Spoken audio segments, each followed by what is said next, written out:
Share করে দেন sir.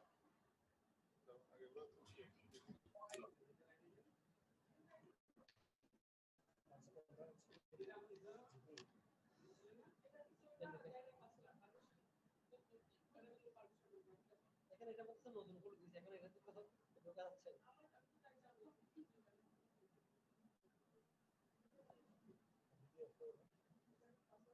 Video class table নাও এখন ওরা ঢুকতে থাকুক নি, আপনি ওটা শেয়ার করে দিন। তোমার স্লাইড কোথায়? ওই আমার ইয়াত আছে, আমাকে বের হতে হবে।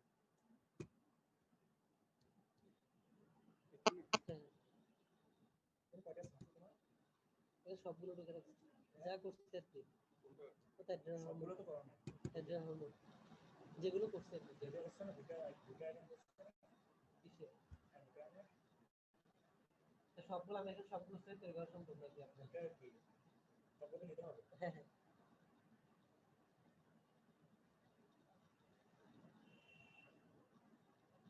এটা আবার এত স্লো কেন? দোস্ত এখানে আছে, স্লাইড আছে।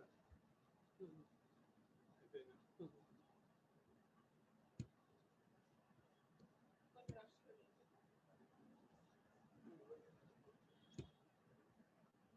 কতজন? 19 জন।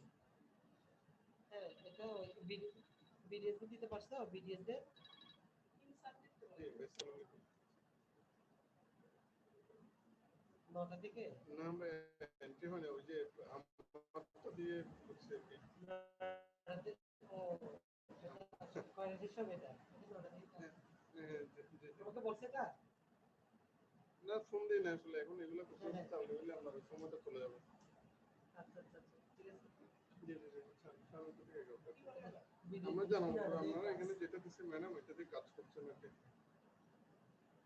আচ্ছা কোনো কোঅর্ডিনেশন নাই, এটা মানে একসাথে বসে ঠিক করলে সব ম্যাডামরা কিন্তু এটা হয়ে যায়, তিন ম্যাডাম প্লাস স্যার বসে হাবিব স্যার। জন আসছে। এখন বিডিএস ঢুকতে পারবে না, তাদের ক্লাস আছে ওনাকে যোগাযোগ করছে, ওদের নাকি 9টা থেকে ক্লাস আছে। তাহলে নিবেদন নিয়ে না ছিল হ্যাঁ হ্যাঁ, BDS যারা আসবেন তারা আপনি নিয়ে নেন, আমরা নেই তারপর থেকে ওনারা যান।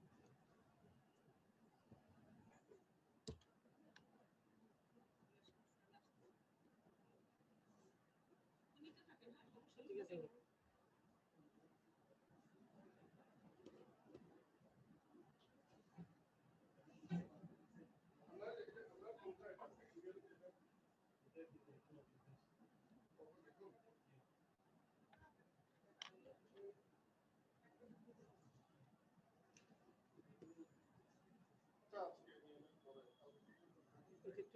তোমরা টোটাল স্টুডেন্ট কয়জন এমবিবিএস? Sir 50 sir. 50? জি স্যার 50। 50 জন?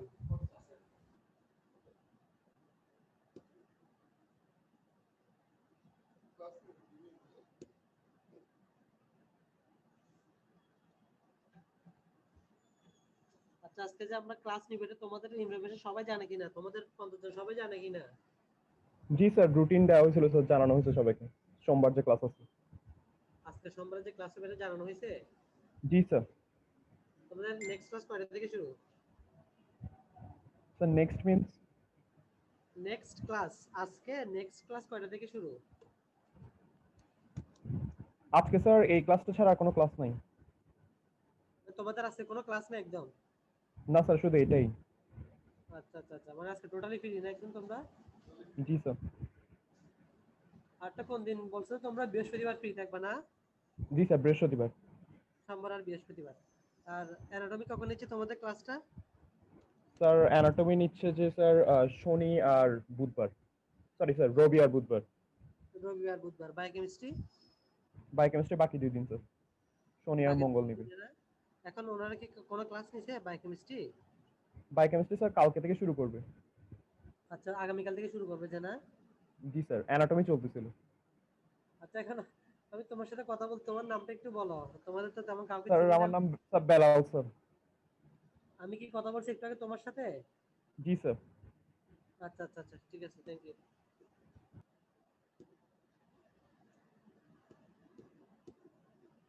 আচ্ছা। আচ্ছা আমি আর 5 মিনিট ওয়েট করে দেখি, ঠিক আছে? তোমাদের আর কেউ ঢুকে কিনা দেখি, ঠিক আছে? একটু তোমরা থাকো, আমি 4-5 মিনিট পর একটু শুরু করতেছি, ঠিক আছে? Okay sir.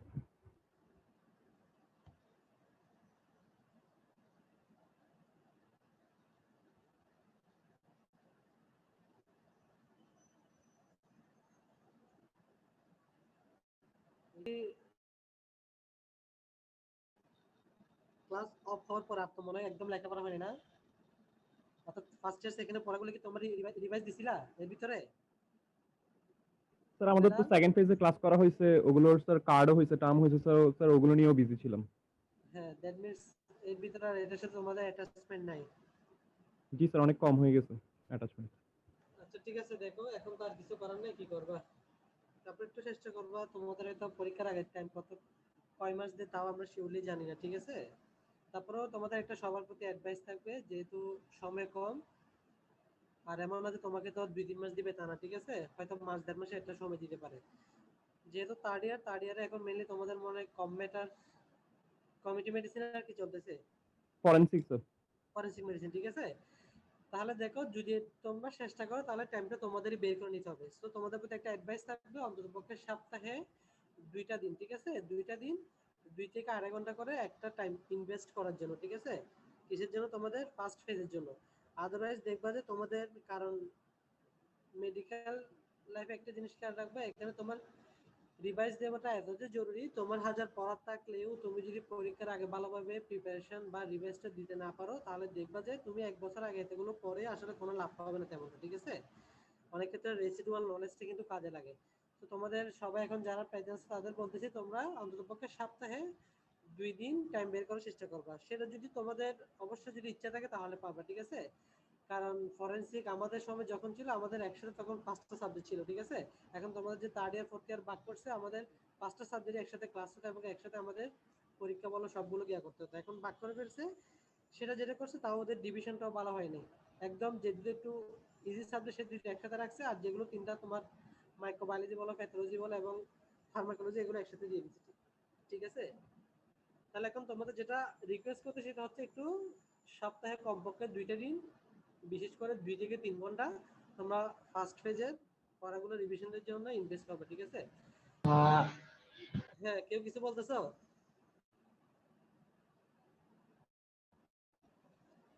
আচ্ছা দেখো, আমাকে এন্ডোক্রাইন পার্টটা দিছে, ঠিক আছে? তাহলে দেখো আসলে আমাদের সব তৈরি করা নাই, আমার যেটা তৈরি করা। হ্যাঁ বলো। সাউন্ডটা স্যার কম। কেন আসলে নেটের সমস্যা, আমি চিৎকার করতেছি কিন্তু সেম সমস্যা ফার্স্ট ফেজ বিডিএস এর ক্লাস নেওয়ার সময় হয়। আচ্ছা তারপরে একদম বেশি না বুঝলে না আসলে আমাকে একটু বলিও, ঠিক আছে? আমি চিৎকার করতেছি আর এর থেকে আসলে সম্ভব না, ঠিক আছে? এটা নেটওয়ার্কের সমস্যা। তাহলে দেখো আমাকে এন্ডোক্রাইন পোরশনটা দিছে, এন্ডোক্রাইন পোরশনে আমাদের আসলে সবগুলো স্লাইড তৈরি করা নাই, ঠিক আছে? আমি তারপর আমার যেটা তৈরি করা আছে ওটা শো করতেছি তোমাদের। এখান থেকে আমি অন্যান্য আইটেমগুলো টাচ করব, ঠিক আছে? এবং খেয়াল রাখবা বলার সময় আনসার কিভাবে দিতে হয়, বা সময় বা রিটের সময় কিভাবে লিখবে, ঠিক আছে?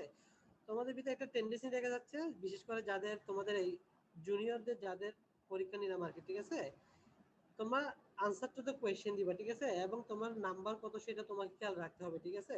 এমন না যে তুমি বেশি লিখলে বেশি নাম্বার পাবো তা না, ঠিক আছে? মেডিকেল সায়েন্স এটা কিন্তু খেয়াল রাখবে, কিন্তু এটা এমন না যে তুমি বাংলা লেখা বেশি লিখতেছো তোমাকে বেশি মার্ক দিবে।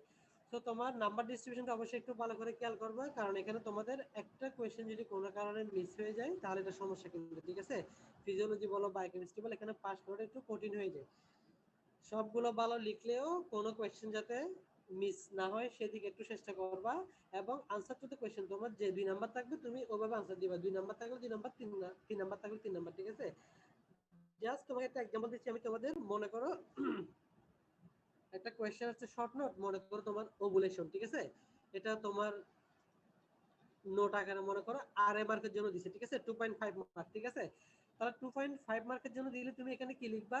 ওভুলেশন জিনিসটা কি লিখবা, ঠিক আছে? ওভুলেশন জিনিসটা কি লিখার পর ইন্ডিকেটর অফ ওভুলেশন কি বা সাইন সিম্পটম অফ ওভুলেশন, ঠিক আছে? এখানে যে কয়েকটা পয়েন্ট আছে এগুলো লিখে দিলে হয়ে যায়, ঠিক আছে? তাহলে তাহলে দেখো একসাথে আমি ইন্ডিকেটর অফ ওভুলেশন গুলো একটু পরে বলে দিচ্ছি, এগুলো একটু ভালো করে খেয়াল রাখো, ঠিক আছে? তাহলে এক নম্বর হচ্ছে কি ইন্ডিকেটর অফ ওভুলেশন জিনিসটা কি, ঠিক আছে? ইট ইজ দ্য প্রসেস, ঠিক আছে, বাই হুইচ সেকেন্ডারি ওসেট, ঠিক আছে? যদিও অনেক ক্ষেত্রে ম্যাচিউর ওভামও বলে, অ্যাকচুয়ালি ম্যাচিউর ওভামটা হচ্ছে তোমার কোনটা সেকেন্ডারি ওসেট, ঠিক আছে?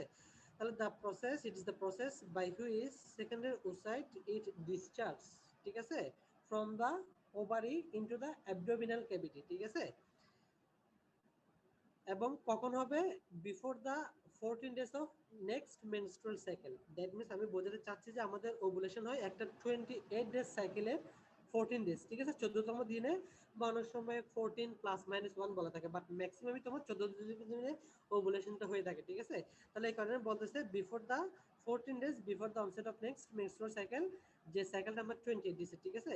তাহলে তোমাদের বইতে মনে হয় এটা এভারেজ কত লিখছে, একটা মেনস্ট্রুয়াল সাইকেলের ডিউরেশন লিখছে কত 20 থেকে 45 ডেজ, ঠিক আছে? বাট এটা হায়ার লেভেলে যেটা লেখা আছে, তোমরা যখন 4th ইয়ারে যাবা 5th ইয়ারে যাবা, ওখানে যে তোমাদের গাইনিয়ান অফ সাবজেক্ট আছে, সেক্ষেত্রে দেখবো অনেক ক্ষেত্রে এটা 21 থেকে 35 ডেজ বলা আছে, ঠিক আছে? অ্যাকচুয়ালি অত লঙ্গার তেমন হয় না, 45 ডেজ, ঠিক আছে? তারপর তোমরা তোমাদের রেফারেন্স দিতে হবে, ঠিক আছে? তোমরা হায়ার লেভেলে রেফারেন্স দিলে হবে না, কারণ বাইবাতে যারা বসবে ওনা গাইটন বলো জ্ঞান বলো এটাই মনে রাখবে, ঠিক আছে? তাহলে ওখানে যেটা মেনস্ট্রুয়াল সাইকেলের ডিউরেশন দেওয়া আছে সেটা হচ্ছে 20 থেকে 45 ডেজ, ঠিক আছে? কারো ক্ষেত্রে 25 ডেজ হতে পারে, কারো ক্ষেত্রে 30 ডেজ হতে পারে, কারো ক্ষেত্রে 35 ডেজ হতে পারে, ঠিক আছে? এটা ফিক্স না, এই কারণে এই রেঞ্জটা দেওয়া আছে। তাহলে তোমাদের ক্ষেত্রে যেটা দেওয়া আছে মেনস্ট্রুয়াল সাইকেলের পিরিয়ড হচ্ছে 20 থেকে 45 ডেজ, বাট হায়ার লেভেলে বলা আছে 21 থেকে 35 ডেজ, ঠিক আছে? তাহলে এবং খেয়াল রাখো এই ক্ষেত্রে আপনারা যেটা বলতেছি, তাহলে ওটা যেটা বললাম আমরা ওভুলেশন হচ্ছে কত 14তম দিনে, ঠিক আছে? 28 ডেজ সাইকেল, ঠিক আছে, যাদের 28 দিনের সাইকেল, ঠিক আছে? তাহলে দেখো ওভুলেশন ডেফিনিশনটা ভালো করে লিখবা, লিখার পরে এখানে ইন্ডিকেটর বা সাইন সিম্পটম কি, ঠিক আছে? তাহলে এক নম্বরে বলবো আমার বেজাল বডি টেম্পারেচার বেড়ে যায়, ঠিক আছে? ওভুলেশনের পরে ইনক্রিজ বেজাল বডি টেম্পারেচার, ঠিক আছে? এটা অ্যাকচুয়ালি তোমার বডি টেম্পারেচার থেকে 0.3 থেকে 0.5 ডিগ্রি সেলসিয়াস রাইজ করে, ঠিক আছে? এবং এখানে যেটা খেয়াল রাখবা সেটা হচ্ছে কি, এটা মেইনলি আমার প্রজেস্টেরন হরমোনের কারণে বেড়ে যায়। অনেক সময় বাইবেতে জিজ্ঞেস করে ওভুলেশনের পরে আমার বেজাল বডি টেম্পারেচার কোন হরমোনের কারণে বেড়ে যায়? প্রজেস্টেরন হরমোনের কারণে, যেহেতু এটা থার্মোজেনিক হরমোন, ঠিক আছে? তাহলে এক নাম্বার বলবো ইনক্রিজ বেজাল বডি টেম্পারেচার, ঠিক আছে? দুই নাম্বার একটা মিড সাইকেল ওভুলেটরি পেইন হয়, ঠিক আছে? অর্থাৎ আমার অ্যাবডোমেনের যে পাশে তোমার ওভাম ম্যাচিউর ওভামটা ডিসচার্জ হবে, সে সাইডে একটা পেইন ফিল করবে পেন, ঠিক আছে? এবং এটার আলাদা একটা নাম আছে, সেটা অবশ্যই একটু খেয়াল রাখবা, অনেক সময় জিজ্ঞেস করে, ঠিক আছে? সেটা হচ্ছে মিচেল মার্স পেইন, ঠিক আছে? মিড ওভুলেটরি পেইন অথবা মিড ওভুলেটরি সাইকেল পেইন, এটা আরেকটা নাম হচ্ছে মিচেল মার্স পেইন, ঠিক আছে? এটা ভাবে জিজ্ঞেস করে। 3 নম্বরে কি বলবো, তোমার সার্ভাইকাল মিউকাস, ঠিক আছে? এটা আফটার ওভুলেশন আছে, বিফোর ওভুলেশন আছে, অ্যাট দ্য ওভুলেশন, তোমরা অ্যাট দ্য ওভুলেশনটা বলা হবে, ঠিক আছে? অ্যাট দ্য ওভুলেশনে তোমার সার্ভাইকাল মিউকাসটা কি হবে, সিক্রেশনটা একদম ক্লিনেস্ট হয়ে যাবে এবং ফান লাইক প্যাটার্ন হবে, ঠিক আছে? এই ফান লাইক প্যাটার্নটা কিন্তু তোমার কি যখন মাইক্রোস্কোপিতে অবজার্ভ করবে সেখানে এটা ডায়াগনস্টিক কিন্তু, ঠিক আছে? তারপর তোমার কি করতে হবে, সিরাম প্রজেস্টেরন লেভেল দিকে, ঠিক আছে? যেটা হায়ার লেভেলে ডে 21 প্রজেস্টেরন লেভেল অভিযোগ করে, ঠিক আছে? অর্থাৎ হায়ার লেভেলে কিন্তু তোমার ডে 21 প্রজেস্টেরন লেভেলটা হচ্ছে কনফার্মেটরি টেস্ট, অর্থাৎ 21তম দিন আমরা প্রজেস্টেরন লেভেল দেখলে সেটা কি করবে, তোমার রাইস পাওয়া যাবে, ঠিক আছে? এটা হচ্ছে কনফার্মেটরি টেস্ট। বাট তোমাদের এখানে মনে হয় এন্ডোমেট্রিয়াল বায়োপসি, এটা কনফার্মেটরি টেস্ট বলা আছে, ঠিক আছে? তাহলে এটার জন্য তোমাদের এটা যেটা মেসেজ সেটা হচ্ছে একটু ম্যাডামরা কি বলে কোনটা কনফার্মেটরি টেস্ট বলে লেকচারের সময় এটা একটু খেয়াল রাখবা তোমরা, ঠিক আছে? সাথে আরো কি করা যায়, আমার মাস্টাল যে হতে পারে, ঠিক আছে? আর কি হতে পারে তোমার আলট্রাসোনোগ্রাফি, ঠিক আছে? দেখো আলট্রাসোনোগ্রাফি এটা তোমাদের উল্লেখ করতে হবে, অ্যাকচুয়ালি এটা ট্রান্স ভেজাইনাল আলট্রাসোনোগ্রাফি, ঠিক আছে? কারণ আলট্রাসোনোগ্রাফি মধ্যে তোমার হোল অ্যাবডোমেন আছে, ঠিক আছে? আপার অ্যাবডোমেন আছে, লোয়ার অ্যাবডোমেন আছে, ঠিক আছে? তারপর আলট্রাসোনোগ্রাফি ফেফারে বিলের সিস্টেম আছে, ঠিক আছে? অনেক সময় তোমার সিস্টেম ওয়াইজ ভাগ করে, ঠিক আছে? বাট এটা ওই ধরনের আলট্রাসোনোগ্রাফি, ঠিক আছে? এটা হচ্ছে তোমার ট্রান্স ভেজাইনাল আলট্রাসোনোগ্রাফি, ঠিক আছে? এই জিনিসটা খেয়াল রাখবে স্পেসিফিকলি। তাহলে এই কয়েকটা লিখলে এনাফ, এমন না যে তুমি এর থেকে আর বেশি লিখতে হবে, তুমি বেশি লিখলে মার্ক পাবে, ঠিক আছে? তাহলে ওভুলেশন জিনিসটা কি লিখবা, আর সাইনের ভিতর একটা হচ্ছে বেজাল বডি টেম্পারেচার লিখতে পারো, 2 নাম্বার যেটা বললাম সেটা হচ্ছে mid cycle ovulatory pain, 3 number হচ্ছে তোমার সার্ভাইকাল মিউকাস সিক্রেশনটা কি রকম হয়, মাস্টালজিয়া হয়, এরপর হচ্ছে তোমার ডে 21 পজিশন লেভেল, তোমরা সিরাম পজিশন লেভেল দেখো, ঠিক আছে? কারণ এটা তোমাদের ক্ষেত্রে তো ম্যাডামরা জানো না, ঠিক আছে? এটা হচ্ছে সিরাম পজিশন লেভেল বলো তোমরা, বাট হায়ার লেভেলের ক্ষেত্রে এটা ডে 21 পজিশন। আর হচ্ছে তোমার কোনটা বললাম ট্রান্সভেজানাল আলট্রাসোনোগ্রাফি, ঠিক আছে? এই 6 থেকে 7টা পয়েন্ট লিখতে পারলে না, এর থেকে আর বেশি কিছু লিখতে হবে না, ঠিক আছে? এরপর দেখো, সো বারবার বলতেছি আনসার করার সময় তোমরা মার্কের প্রতি খেয়াল রাখবা। এরপর দেখো, আচ্ছা দেখো তাহলে অ্যাড্রিনাল গ্ল্যান্ড, ঠিক আছে? আমি এই এই আইটেমের সাথে অন্যান্য আইটেম নিয়ে একসাথে ডিসকাস করবো, একটু ভালো করে খেয়াল রাখো তোমরা। তাহলে দেখো অ্যাড্রেনাল গ্ল্যান্ড জিনিসটা কি, এটা হচ্ছে টুইন নাম্বার, যেটার ওজন হচ্ছে অ্যাবাউট 4 গ্রাম, ঠিক আছে। লোকেশনটা একটু মনে রাখবা, যেটা তোমরা অ্যানাটমিতে পড়ছো, lie at the superior pole of the two kidney, ঠিক আছে। কিডনিতে দুইটা পোল আছে, একটা হচ্ছে সুপিরিয়র পোল, একটা হচ্ছে লোয়ার পোল, ঠিক আছে। তাহলে এটা আমার দুই কিডনিতে সুপিরিয়র পোলের উপর অবস্থান করতেছে, ঠিক আছে। এবং this gland consist of two major part, একটা হচ্ছে অ্যাড্রেনাল মেডুলা, একটা হচ্ছে অ্যাড্রেনাল কর্টেক্স, ঠিক আছে। এবং অ্যাড্রেনাল মেডুলা যেটা, সেটা হচ্ছে functionally related two sympathetic nervous system, ঠিক আছে। তাহলে দেখো এই এটার এই সেন্টেন্সটার মিনিংটা কি, দেখো adrenal medulla is functionally related to the sympathetic nervous system. That means adrenal medulla থেকে আমার যে হরমোনগুলো আসছে, adrenaline or epinephrine, adrenaline or norepinephrine, আর হচ্ছে ডোপামিন, ঠিক আছে। দ্যাট মিন্স অ্যাড্রেনালিন, নরঅ্যাড্রেনালিন, ডোপামিনের অ্যাক্টিভিটি গুলো বিভিন্ন অর্গানের প্রতি যেরকম একটা সিম্প্যাথেটিক নার্ভাস সিস্টেম স্টিমুলেট হলে জাস্ট লাইক সেরকম। এই কারণে বলতেছে adrenal medulla is functionally related to the sympathetic nervous system, ঠিক আছে। এই কথাটা এই কারণে বলতেছে, দ্যাট মিন্স একটা সিম্প্যাথেটিক নার্ভাস সিস্টেম অ্যাক্টিভেট হলে তোমার বিভিন্ন অর্গানে যে রেসপন্স হবে, আমার অ্যাড্রেনাল মেডুলা থেকে যে হরমোনগুলো রিলিজ হবে তাদের অ্যাক্টিভিটি জাস্ট লাইক ওরকম। এরপর দেখো adrenal cortex is composed of zona glomerulosa, zona fasciculata, zona reticularis, ঠিক আছে। তোমরা শর্টকাটে জিএফআর দিয়ে মনে রাখবে, ঠিক আছে, যেটা কিডনিতে তোমরা গ্লোমেরুলার ফিলেশনের নামে পড়ছো, ঠিক আছে। তাহলে জোনা গ্লোমেরুলাসা, জোনা ফেসিকুলাটা, জোনা রেটিকুলার, জিএফআর দিয়ে মনে রাখবা, ঠিক আছে। এবং এই কারণে মনে রাখতে বলতেছি, কারণ এখানে বিভিন্ন পার্ট থেকে যে বিভিন্ন হরমোন আছে সেগুলো কনসার পরীক্ষা স্পেসিফিক জিজ্ঞেস করতে পারে বা ডিরেক্টলি বলতে পারে, ঠিক আছে। এরপর দেখো তাহলে কর্টেক্স থেকে আমার যে হরমোনগুলো আছে সেগুলোকে আমরা কি হিসেবে বলে থাকি, একসাথে বলে থাকি কর্টিকোস্টেরয়েড হরমোন। ভালো করে খেয়াল রাখো, কর্টেক্স থেকে যে হরমোনগুলো আসে সেগুলোকে আমরা একসাথে বলে থাকি কর্টিকোস্টেরয়েড হরমোন, ঠিক আছে। এবং এই কর্টেক্স থেকে জোনা গ্লোমেরুলাস থেকে যে হরমোনগুলো আসে সেগুলোকে আমরা মিনারেলকর্টিকয়েড বলে থাকি, বিকজ এটা তোমার মিনারেল ব্যালেন্সের কাজ করে থাকে, ঠিক আছে। Sodium and potassium and chloride, hydrogen, ঠিক আছে। তাহলে জোনা গ্লোমেরুলাস থেকে যে হরমোনগুলো আসে সেগুলোকে আমরা একসাথে কি বলে থাকি, মিনারেলকর্টিকয়েড। কি কি হতে পারে এগুলো, অ্যালডোস্টেরন, ডিঅক্সিকর্টিকোস্টেরন, কর্টিকোস্টেরন, এই তিনটা মনে রাখলাম, এর থেকে বেশি মনে রাখার দরকার নেই। অনেক সময় অ্যালডোস্টেরনটা ফার্স্ট মাস্ট, অ্যালডোস্টেরন এক নম্বরে বলতো। এরপর দেখো জোনা ফেসিকুলাটা যে হরমোনগুলো থেকে সেগুলোকে আমরা বলে থাকি গ্লুকোকর্টিকয়েড, ঠিক আছে। গ্লুকোকর্টিকয়েড, ঠিক আছে। এগুলো তোমার মেইনলি অ্যাকচুয়ালি তো বলতে গেলে তোমার এই হরমোনগুলো কার্বোহাইড্রেট বলো, প্রোটিন বলো, ফ্যাট বলো, সবগুলোর সাথে রিলেটেড, বাট একটু গ্লুকোজ মেটাবলিজমের সাথে রিলেশনটা বেশি, ঠিক আছে।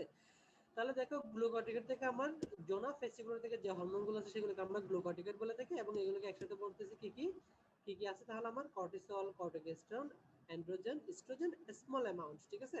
তাহলে মেন হরমোন হচ্ছে এখান থেকে কি কি, কর্টিসল এন্ড কর্টিকোস্টেরন। এক নম্বরে কর্টিসল মাস্ট বলতে হবে।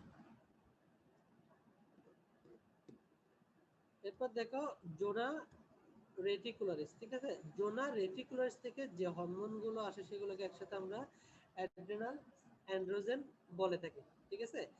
তাহলে অ্যাড্রেনাল অ্যান্ড্রোজেন কি আছে, একটা হচ্ছে তোমার ডিহাইড্রোএপিনেস্টেরন, অ্যান্ড্রোস্টেনিডিয়ন, আর হচ্ছে ইস্ট্রোজেন, ঠিক আছে।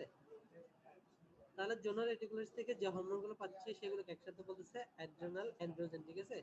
এক নম্বর হচ্ছে ডিহাইড্রোএপিনেস্টেরন, দুই নম্বর হচ্ছে অ্যান্ড্রোস্টেনিডিয়ন, তিন নম্বর হচ্ছে ইস্ট্রোজেন, ঠিক আছে। তাহলে এখানে একটা কথা বলি, যখন তোমরা রিপ্রোডাক্টিভ সিস্টেমে পড়বা, রিপ্রোডাক্টিভ সিস্টেমে তোমার অ্যারোমেটেস এনজাইম এবং রিডাকটেস এনজাইম নামে দুইটা এনজাইম আছে, ঠিক আছে। এগুলো একটু খেয়াল রাখবা, ঠিক আছে। এনজাইম দুইটার নাম কেন বলতেছি দেখো, অ্যারোমেটেস এনজাইম এবং রিডাকটেস এনজাইম এগুলোর কাজটা একটু দরকার, ঠিক আছে। তাহলে আমরা যে এখানে অ্যারোমেটেস এনজাইম যে কথাটা বলতেছি, সে অ্যারোমেটেস এনজাইমের কাজ হচ্ছে, দেখো আমার ইস্ট্রোজেন যে হরমোনটা আছে সেটা ন্যাচারালি ইস্ট্রোজেন হরমোন আছে তিনটা, ঠিক আছে। একটা হচ্ছে 17 বিটি ইস্ট্রাডিওল, তারপর ইস্ট্রোন, আর হচ্ছে ইস্ট্রোজেন, ইস্ট্রোন, ঠিক আছে। তাহলে একটা হচ্ছে 70, একটা হচ্ছে ইস্ট্রাডিওল, একটা হচ্ছে ইস্ট্রোন, আর একটা হচ্ছে ইস্ট্রায়েল মনে হয়, ঠিক আছে। এখানে দেখো যে অ্যারোমেটেস এনজাইম বলতেছে, ঠিক আছে, সেটা তোমার কি করবে, আমার ইস্ট্রাডিওলকে, ঠিক আছে, ইস্ট্রাডিওল না, সেটা তোমার টেস্টোস্টেরনের ভিতর মেইনলি কোনটা, ডিহাইড্রো এপিএন্ডেস্ট্রন যেটা, ঠিক আছে, সেটাকে সে তোমার কিসে কনভার্ট করবে, ইস্ট্রাডিয়ালে কনভার্ট করবে, ঠিক আছে। আর যেটা অ্যান্ড্রোস্টেনিডিয়ন আছে এখানে, সেটাকে সে তোমার ইস্ট্রনে কনভার্ট করবে। তাহলে অ্যারোমেটেস এনজাইমের ফাংশনটা একটু মনে রাখবা, ঠিক আছে। একটু মনে রাখবা, কারণ এই এনজাইম ইনহিবিটর বিশেষ করে তোমার ব্রেস্ট ক্যান্সার, ঠিক আছে, ম্যাক্সিমাম ব্রেস্ট ক্যান্সার আছে যেগুলো ইস্ট্রোজেন হরমোন ডিপেন্ডেন্ট, ঠিক আছে। সো আমাকে এখানে এমন ড্রাগ দিতে হবে যেখানে আমার ইস্ট্রোজেন ফর্মেশন বা ইস্ট্রোজেন অ্যাক্টিভিটি কি হতে পারে, ইনহিবিট হতে পারে, বা ইস্ট্রোজেন তার কাজটা না করতে পারে, ঠিক আছে। তাহলে ইস্ট্রোজেনকে যেখানে কনভার্ট করবে বা ইস্ট্রোজেন যে প্রডিউস করবে অন্য হরমোন থেকে, আমি সেই ড্রাগটা যদি এখানে অ্যাপ্লাই করতে পারি তাহলে আমার ইস্ট্রোজেন ফর্মেশন হতে পারবে না, এবং আলটিমেটলি এখানে কি হবে, ক্যান্সারের যে সেল পলিফারেশন হবে সেটা হতে পারবে না, ঠিক আছে। তাহলে অ্যারোমেটিক এনজাইমের তোমার ফাংশনটা একটু খেয়াল রাখবে, ঠিক আছে। সেটা কি করে, তোমার ডিহাইড্রোপেন্ডিস্ট্রিনকে তোমার কিসে কনভার্ট করে, 17 বিটা স্টেরিয়ল, আর এন্ডোস্ট্রিনকে তোমার স্টোনে কনভার্ট করে। আর মেডুলা থেকে যে হরমোনগুলো আছে সেগুলো আমি আগে বললাম, অ্যাড্রেনালিন, এপিনেফ্রিন, নরএড্রেনালিন, নন এপিনেফ্রিন, ঠিক আছে। তাহলে দেখো এখানে অ্যাড্রেনালিন সম্পর্কে একটা কথা বলি। যখন হাইপার সেনসিটিভ রিঅ্যাকশন, ঠিক আছে, তোমরা তো হাইপার সেনসিটিভ রিঅ্যাকশন করছো। আচ্ছা, কেউ একদিন আমাকে বলো হাইপার সেনসিটিভ রিঅ্যাকশন কয় ধরনের?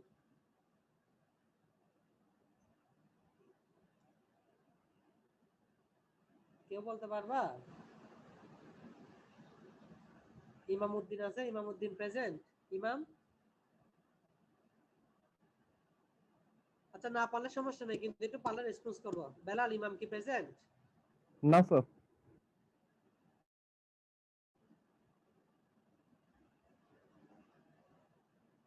সাদিয়া প্রেজেন্ট আছে, রোল 30?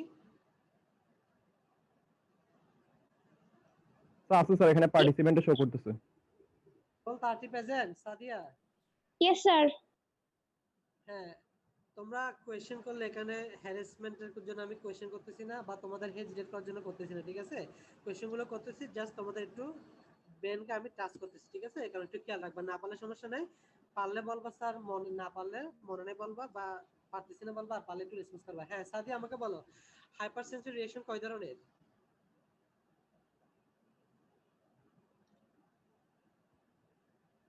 সাদিয়া শুনতে পাচ্ছ?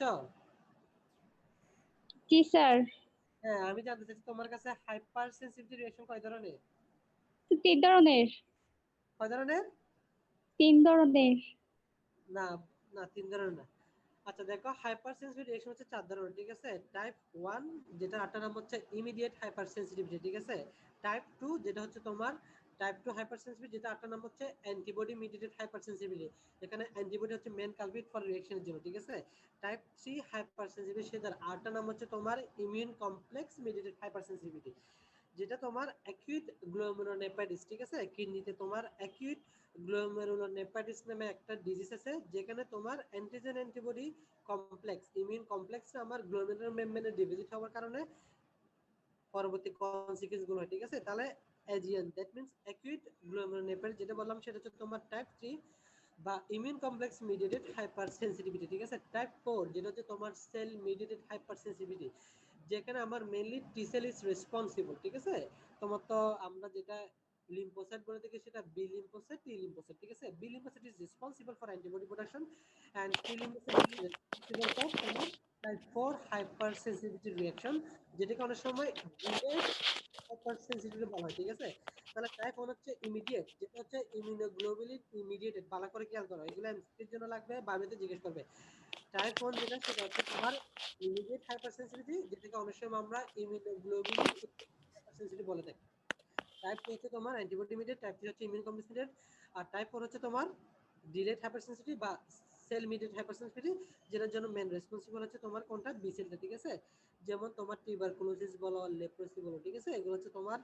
তারপর টাইপ 1 ডায়াবেটিস, ঠিক আছে, এগুলো ওয়ান কাইন্ড অফ তোমার টাইপ 4 হাইপারসেনসিটিভ রিঅ্যাকশন, ঠিক আছে। তাহলে দেখো, এই কারণে বলতেছি আমি টাইপ 1 হাইপারসেনসিটিভ রিঅ্যাকশন, এটা হচ্ছে ইমিডিয়েট, ঠিক আছে। এটা কিন্তু অনেক সময় সিরিয়াস কমপ্লিকেশন হয়ে যায়, ঠিক আছে। এটা কিন্তু একটা ইমার্জেন্সি কমপ্লিকেশন কিন্তু, ঠিক আছে। ইমার্জেন্সি কমপ্লিকেশন আমি এই কারণে বলতেছি, টাইপ 1 হাইপারসেনসিটিভিটি তোমার রিঅ্যাকশন যেটা হয়, একটা যেটা দুইটা সমস্যা, মেন সমস্যা হচ্ছে দুইটা হতে পারে। একটা কি হতে পারে, পেশেন্টের রেসপিরেটরি ডিস্ট্রেস হতে পারে ডিউ টু বঙ্গো কনস্ট্রিকশন, আর আরেকটা কি হতে পারে, পেশেন্ট হাইপোটেনশন হয়ে তোমার ব্লাড ভলিউম কমে গিয়ে শকে চলে যেতে পারে। এই দুইটা হচ্ছে আমার টাইপ 1 হাইপারসেনসিটিভিটির জন্য মেন প্রবলেম, ঠিক আছে, বা ডেঞ্জারাস, ঠিক আছে। তাহলে দেখো, এখানে আমরা ক্লিনিক্যালি যেটা করে থাকি সেটা কি করে থাকি, আমরা ইনজেকশন অ্যাড্রেনালিন দিয়ে থাকি, ঠিক আছে। ইনজেকশন অ্যাড্রেনালিন এখানে দুইভাবে কাজ করবে। সেটা কি করবে দেখো, সে তোমার ব্রঙ্কিয়াল ভেসেলে দ্যাট মিন্স আমার লাংয়ে সে তোমার ব্রঙ্কোডায়ালেটর হিসেবে কাজ করবে, বাট সিস্টেমিক ব্লাড ভেসেলগুলোর ক্ষেত্রে সে তোমার বেসো কনস্ট্রিকশন হিসেবে কাজ করবে, ঠিক আছে? তাহলে আমার প্রবলেম হচ্ছে কি, আমার hyper sensitivity type 1 hyper sensitive রিঅ্যাকশনে যেটা হচ্ছে সেখানে তোমার ব্রঙ্কো কনস্ট্রিকশন হচ্ছে, যেটা আমার রেসপিরেটরি ডিস্ট্রেসের জন্য দায়ী, আর ওইদিকে হাইপারটেনশন হচ্ছে সে তোমার বেসো ডায়ালিসিসের জন্য দায়ী, ঠিক আছে? তো আমি এখানে ইনজেকশন অ্যাড্রেনালিন যদি দিয়ে থাকি, সেটা কি করবে, আমার ব্রঙ্কো ডায়ালেশন করবে, যার কারণে পেশেন্টের ডিস্ট্রেসটা কমে যাবে, আর ব্রঙ্কো কনস্ট্রিকশন করবে, আমার ব্লাড প্রেশারটা এলিভেট করবে, যেখানে পেশেন্টকে তোমার শক থেকে কি করবে, রিকভারি হতে সহায়তা করবে, ঠিক আছে? বাট ওটা থেকে আমার পেশেন্টকে লাইফ সেভিং করবে। এবং এখানে আরেকটা যেটা দিতে হবে, সেটা তোমার কি দিতে হবে, অবশ্যই ইনজেকশন অ্যান্টিহিস্টামিন দিতে হবে, ঠিক আছে? অ্যান্টিহিস্টামিন দিতে হবে। সাথে তোমার আরেকটা জিনিস যেটা দিতে হয়, সেটা কি দিতে হয়, আমার কি দিতে হবে, অ্যালার্জিক রিঅ্যাকশনে। আমার বলতো অ্যালার্জিক রিঅ্যাকশনের ভিতর এখানে যে অ্যাড্রিনাল কর্টেক্স থেকে যে হরমোন আছে, সেখানে কোন হরমোন কাজ করে একটা বলতে পারবা? হিস্টামিন। গিয়া বলো, কে বলবে? ইসমাইল, ইসমাইল আছে রোল 38? জি স্যার। Roll Ismail present? জি স্যার। ইসমাইল তুমি আমাকে বলো, আশা করি এটা তো মাইন্ড অবশ্যই থাকবে, তোমরা যে অ্যাড্রিনাল কর্টেক্স থেকে যে হরমোনগুলো আসছে, সেটার কোন একটা হরমোনের ফাংশনের ভিতর তো পড়ছিল, যার অ্যান্টি ইনফ্ল্যামেটরি ইফেক্ট আছে, সেটা আমি হরমোনটার নাম জানতে চাচ্ছি, কোন হরমোন? কর্টিসল। কর্টিসল। হ্যাঁ স্যার ঠিক আছে, কর্টিসল। কর্টিসল। হ্যাঁ, এই কর্টিসলটা হচ্ছে আমার অ্যান্টি ইনফ্ল্যামেটরি ইফেক্ট হিসেবে কাজ করে। সেটা কিভাবে করে, মেইনলি দুইটা মনে রাখো, যদি আর অনেক কাজ আছে, তোমার পারমিয়াবিলিটিটা কমায় দেয়, ঠিক আছে? তোমার যে মিডিয়েটর গুলো এখানে সিনথেসিস থাকে, সেগুলোকে ইনহিবিট করে, ঠিক আছে? তাহলে দুইটা কাজ করে, ঠিক আছে? সেটা কি করে, তোমার একটা করে তোমার কি করে, block the early stage of inflammation, ঠিক আছে? ইনফ্লামেশন তোমার আর্লি স্টেজ গুলো ব্লক করে দিবে। সেটা কিভাবে করতে পারে, দুইভাবে করতে পারে, ঠিক আছে? যেখানে তোমার কি করতে পারে, একটা হচ্ছে ক্যাপিলারি পারমিয়াবিলিটি কমে দিবে, ঠিক আছে? দুই নাম্বার কি করতে পারে, তোমার যে বিভিন্ন মিডিয়েটর গুলো সিনথেসিস, সেগুলোকে ইনহিবিট করতে পারে, ঠিক আছে? তারপর নিউট্রোফিল কেমোট্যাক্সিস যেটা হয়, ঠিক আছে? অর্থাৎ আমার ইনফ্ল্যামেটরি সাইডে তোমার নিউট্রোফিলের যে একটা মাইগ্রেশন হয়, সেটা কিন্তু ইনহিবিট করে দিবে, ঠিক আছে? এইভাবে তার কর্টিসল অ্যান্টি ইনফ্ল্যামেটরি করে থাকে, ঠিক আছে? তাহলে এটা দ্বারা আমরা তোমাদের বোঝাতে চাচ্ছি, আমার টাইপ 1 হাইপারটেনশন যেটা তোমার লাইফ ইমার্জেন্সি, ঠিক আছে? একটা ইমার্জেন্সি কন্ডিশন, সেক্ষেত্রে তিনটা ড্রাগ আমাকে ক্লিনিক্যালি অ্যাপ্লাই করতে হয়, ঠিক আছে? একটা হচ্ছে ইনজেকশন অ্যাড্রেনালিন, একটা হচ্ছে ইনজেকশন অ্যান্টিহিস্টামিন যেটা আইবিতে দেওয়া হয়, আরটা হচ্ছে তোমার কি অ্যাড্রেনালিন, তোমার আইএমও দেওয়া যায়, অ্যাড্রেনালিন দেওয়া যায়, আইবি দেওয়া যায়, আইএমও দেওয়া যায়, ঠিক আছে? যেটা ইন্ট্রামাসকুলার ইন্টারভেনাস, ঠিক আছে? তাহলে একটা হচ্ছে অ্যাড্রেনালিন দিতে হবে, অ্যান্টিহিস্টামিন দিতে হবে, আরটা কি দিতে হবে, আমাকে হাইড্রোকর্টিসন দিতে হবে, ঠিক আছে? তাহলে এখানে আমরা যে কর্টিসল বললাম, সেই কর্টিসলের ভিতরে তোমার মেইনলি কোনটা ক্লিনিক্যালি যেটা দেওয়া হয়, সেটা হচ্ছে হাইড্রোকর্টিসন, ঠিক আছে? এটা তোমরা যখন ওয়ার্ডে ক্লাস করবে, তখন হাইড্রোকর্টিসন নামে নাম শুনবে, ঠিক আছে? ওয়ার্ডের ক্ষেত্রে যেটা মেইনলি ইউজ করে, সেটা হচ্ছে কাদের ক্ষেত্রে, যাদের সিওপিডি, ঠিক আছে? ক্রনিক অবস্ট্রাকটিভ পালমোনারি ডিজিজ, ঠিক আছে? অ্যাজমা, ঠিক আছে? যাদের শ্বাসকষ্ট হয়, ঠিক আছে? ইনজেকশন হিসেবে হাইড্রোকর্টিসনটা দেওয়া হয়, ঠিক আছে? সেটা হচ্ছে সে তোমার কোনটা, আলটিমেটলি এই কর্টিসনটা, ঠিক আছে? যেটা সিনথেটিক আর কি। তাহলে এরপরে দেখো, এই কিছু একটু জিনিসগুলো বলছি, এগুলো একটু খেয়াল রাখবা, এগুলো এক একটা থেকে ইম্পর্টেন্স, ঠিক আছে? ভাইবা বলো, এমসিকিউ বলো, ঠিক আছে? এরপরে দেখো, তাহলে এখান থেকে যেটা খেয়াল রাখবা, হরমোনক্রিটিক্যাল রাখবা, মেডুলা থেকে কি আসছে, zonal reticular, zonal fascicular, zonal glomerulus, ঠিক আছে? তাহলে ওটা একটু খেয়াল রাখবা। তোমার অনেক সময় গ্লোমেরুলাস থেকে কর্টিসল গুলো বলে দাও, আর ফেসিকুলার থেকে তোমার মিনারেল কর্টিকয়েড বলে দাও, ঠিক আছে? তাহলে জিএফআর বলতেছি, মনে রাখবা গ্লোমেরুলাস থেকে আমার গ্লুকোটিকয়েড আসবে না, ঠিক আছে? এটা দিয়ে মনে রাখবা, ঠিক আছে? অনেক সময় বাবার সময় কনফিউজ হয়ে যাবে। এরপর দেখো ফাংশন অফ অ্যাড্রেনাল হরমোন, ঠিক আছে? তাহলে ফাংশন অফ অ্যাড্রেনাল হরমোনের ভিতর মেইনলি তোমার যেটা মনে রাখতে হবে, হরমোনের ভিতর তোমার মিনারেল কর্টিকের ভিতর আমার অ্যালডোস্টেরন ফাংশন মনে রাখতে হবে, আর গ্লুকোকর্টিকের থেকে আমার কর্টিসলের ফাংশনটা মনে রাখতে হবে, ঠিক আছে? এই দুটো ফাংশন ভালোভাবে পড়ে রাখবা, এগুলো বাইবাতে জিজ্ঞেস করে এবং অনেক সময় রিটেনেও আসতে পারে, ঠিক আছে? তাহলে দেখা যাক ফাংশন অফ অ্যালডোস্টেরন কি। অ্যালডোস্টেরনের এগুলো তোমার অর্গান ওয়াইজ কয়েকটা ভাগে ভাগ করা হয়। একটা হচ্ছে রেনাল ইফেক্ট, একটা হচ্ছে circulatory effect, effect of sweat and celebrate gland, effect of GT, ঠিক আছে? তাহলে এখান থেকে যেটা বেশি ইম্পর্টেন্ট, সেটা হচ্ছে আমার রেনাল ইফেক্ট, ঠিক আছে? তাহলে রেনাল এর কাজটা কি দেখো, increase reabsorption of sodium and excretion of potassium and specially in the principal cell of the, এটা স্পেসিফিক ভাবে বলতে হবে, ঠিক আছে? Specially in the principal cell of the collecting tubule, to a lesser extent in the distal tubule and collecting duct, ঠিক আছে? আমার collecting টিউবুলে দুই ধরনের সেল থাকে, ঠিক আছে? একটা হচ্ছে প্রিন্সিপাল সেল অর যেটা শর্টকাটে আমরা পি সেল বলে থাকি, আর একটা হচ্ছে intercalated cell or IC cell, ঠিক আছে, বা আই সেল বলা হয়, ঠিক আছে?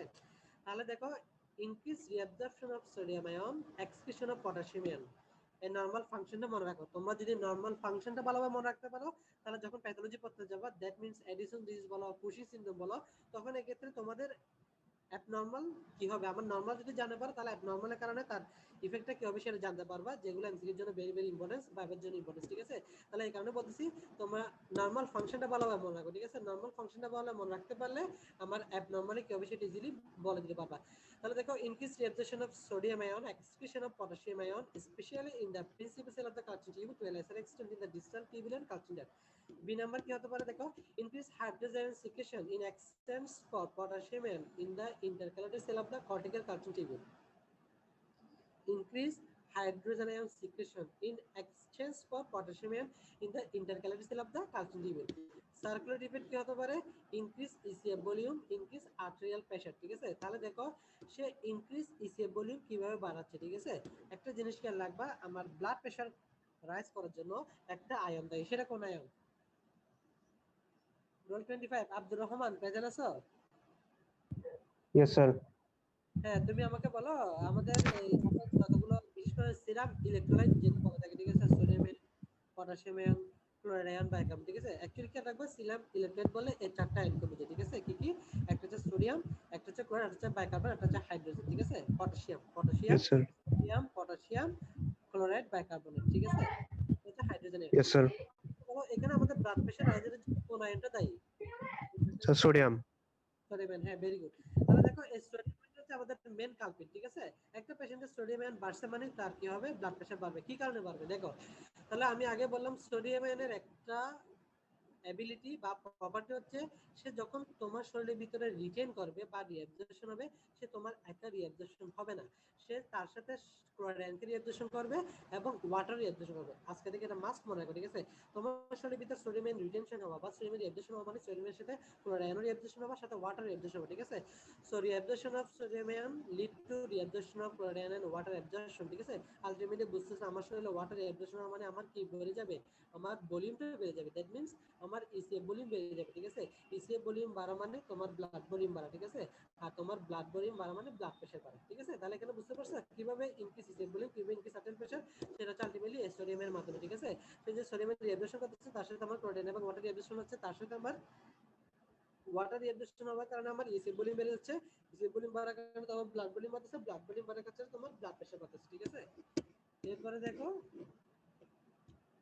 ইফেক্টাস সোয়েট এন্ড সেলিব্রেশন, সেখানে কি করবে, স্যার একটু স্লো বললে ভালো হতো, বুঝি নাই। একটু স্লো বললে ভালো হতো। ও আচ্ছা, বেশি তাড়াতাড়ি করে দিচ্ছি। হ্যাঁ, তাহলে ওটা তো বুঝতে পারছো, ঠিক আছে? অর্থাৎ সোডিয়াম আয়ন রিঅ্যাবজর্পশন হওয়ার কারণে আমার সাথে ক্লোরাইড এবং ওয়াটার রিঅ্যাবজর্পশন হচ্ছে, যার কারণে আমার ইসিএফ ভলিউম বাড়তেছে, ইসিএফ ভলিউম বাড়ার কারণে ব্লাড ভলিউম বাড়তেছে, ব্লাড ভলিউম বাড়ার কারণে আমার ব্লাড প্রেশার বাড়তেছে।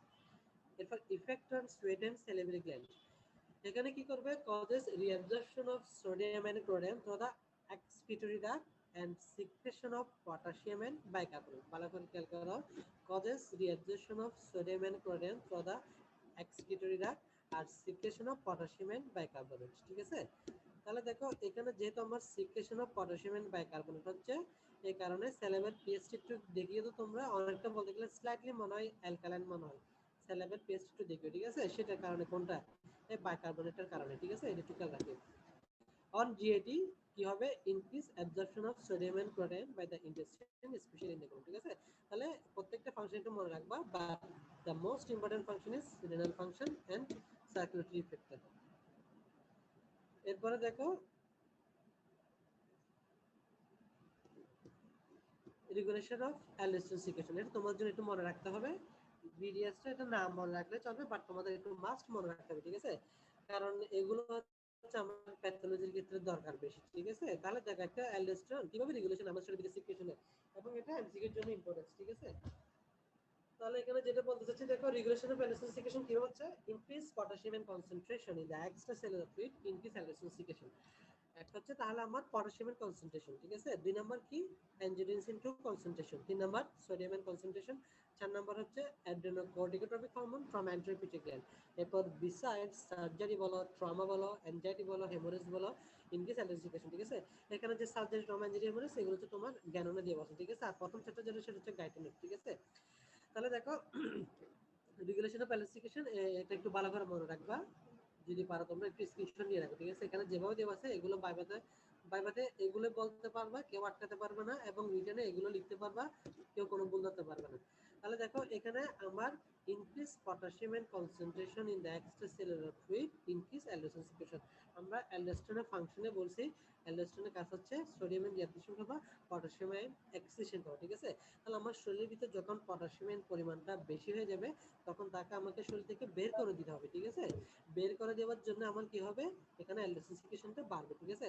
এবং এই পটাশিয়াম হাইপারক্যালেমিয়া, ঠিক আছে, আমরা তো জানি পটাশিয়াম নরমাল পটাশিয়াম লেভেল আছে তোমার কত 3.5 থেকে 5 মিলিমোল পার লিটার, ঠিক আছে। এবং এর থেকে 5 এর বেশি হলে আমরা হাইপারক্যালেমিয়া বলে থাকি, আর 3.5 এর কম হলে হাইপোক্যালেমিয়া বলে থাকি, ঠিক আছে। এখন আমাকে বলো হাইপারক্যালেমিয়ার ইফেক্টটা কি হতে পারে, কেউ একজন বলো। জান্নাতুল এর নাম কি মাউজিসা নাকি আছে, রোল 27 আছে, রোল 27 আছে,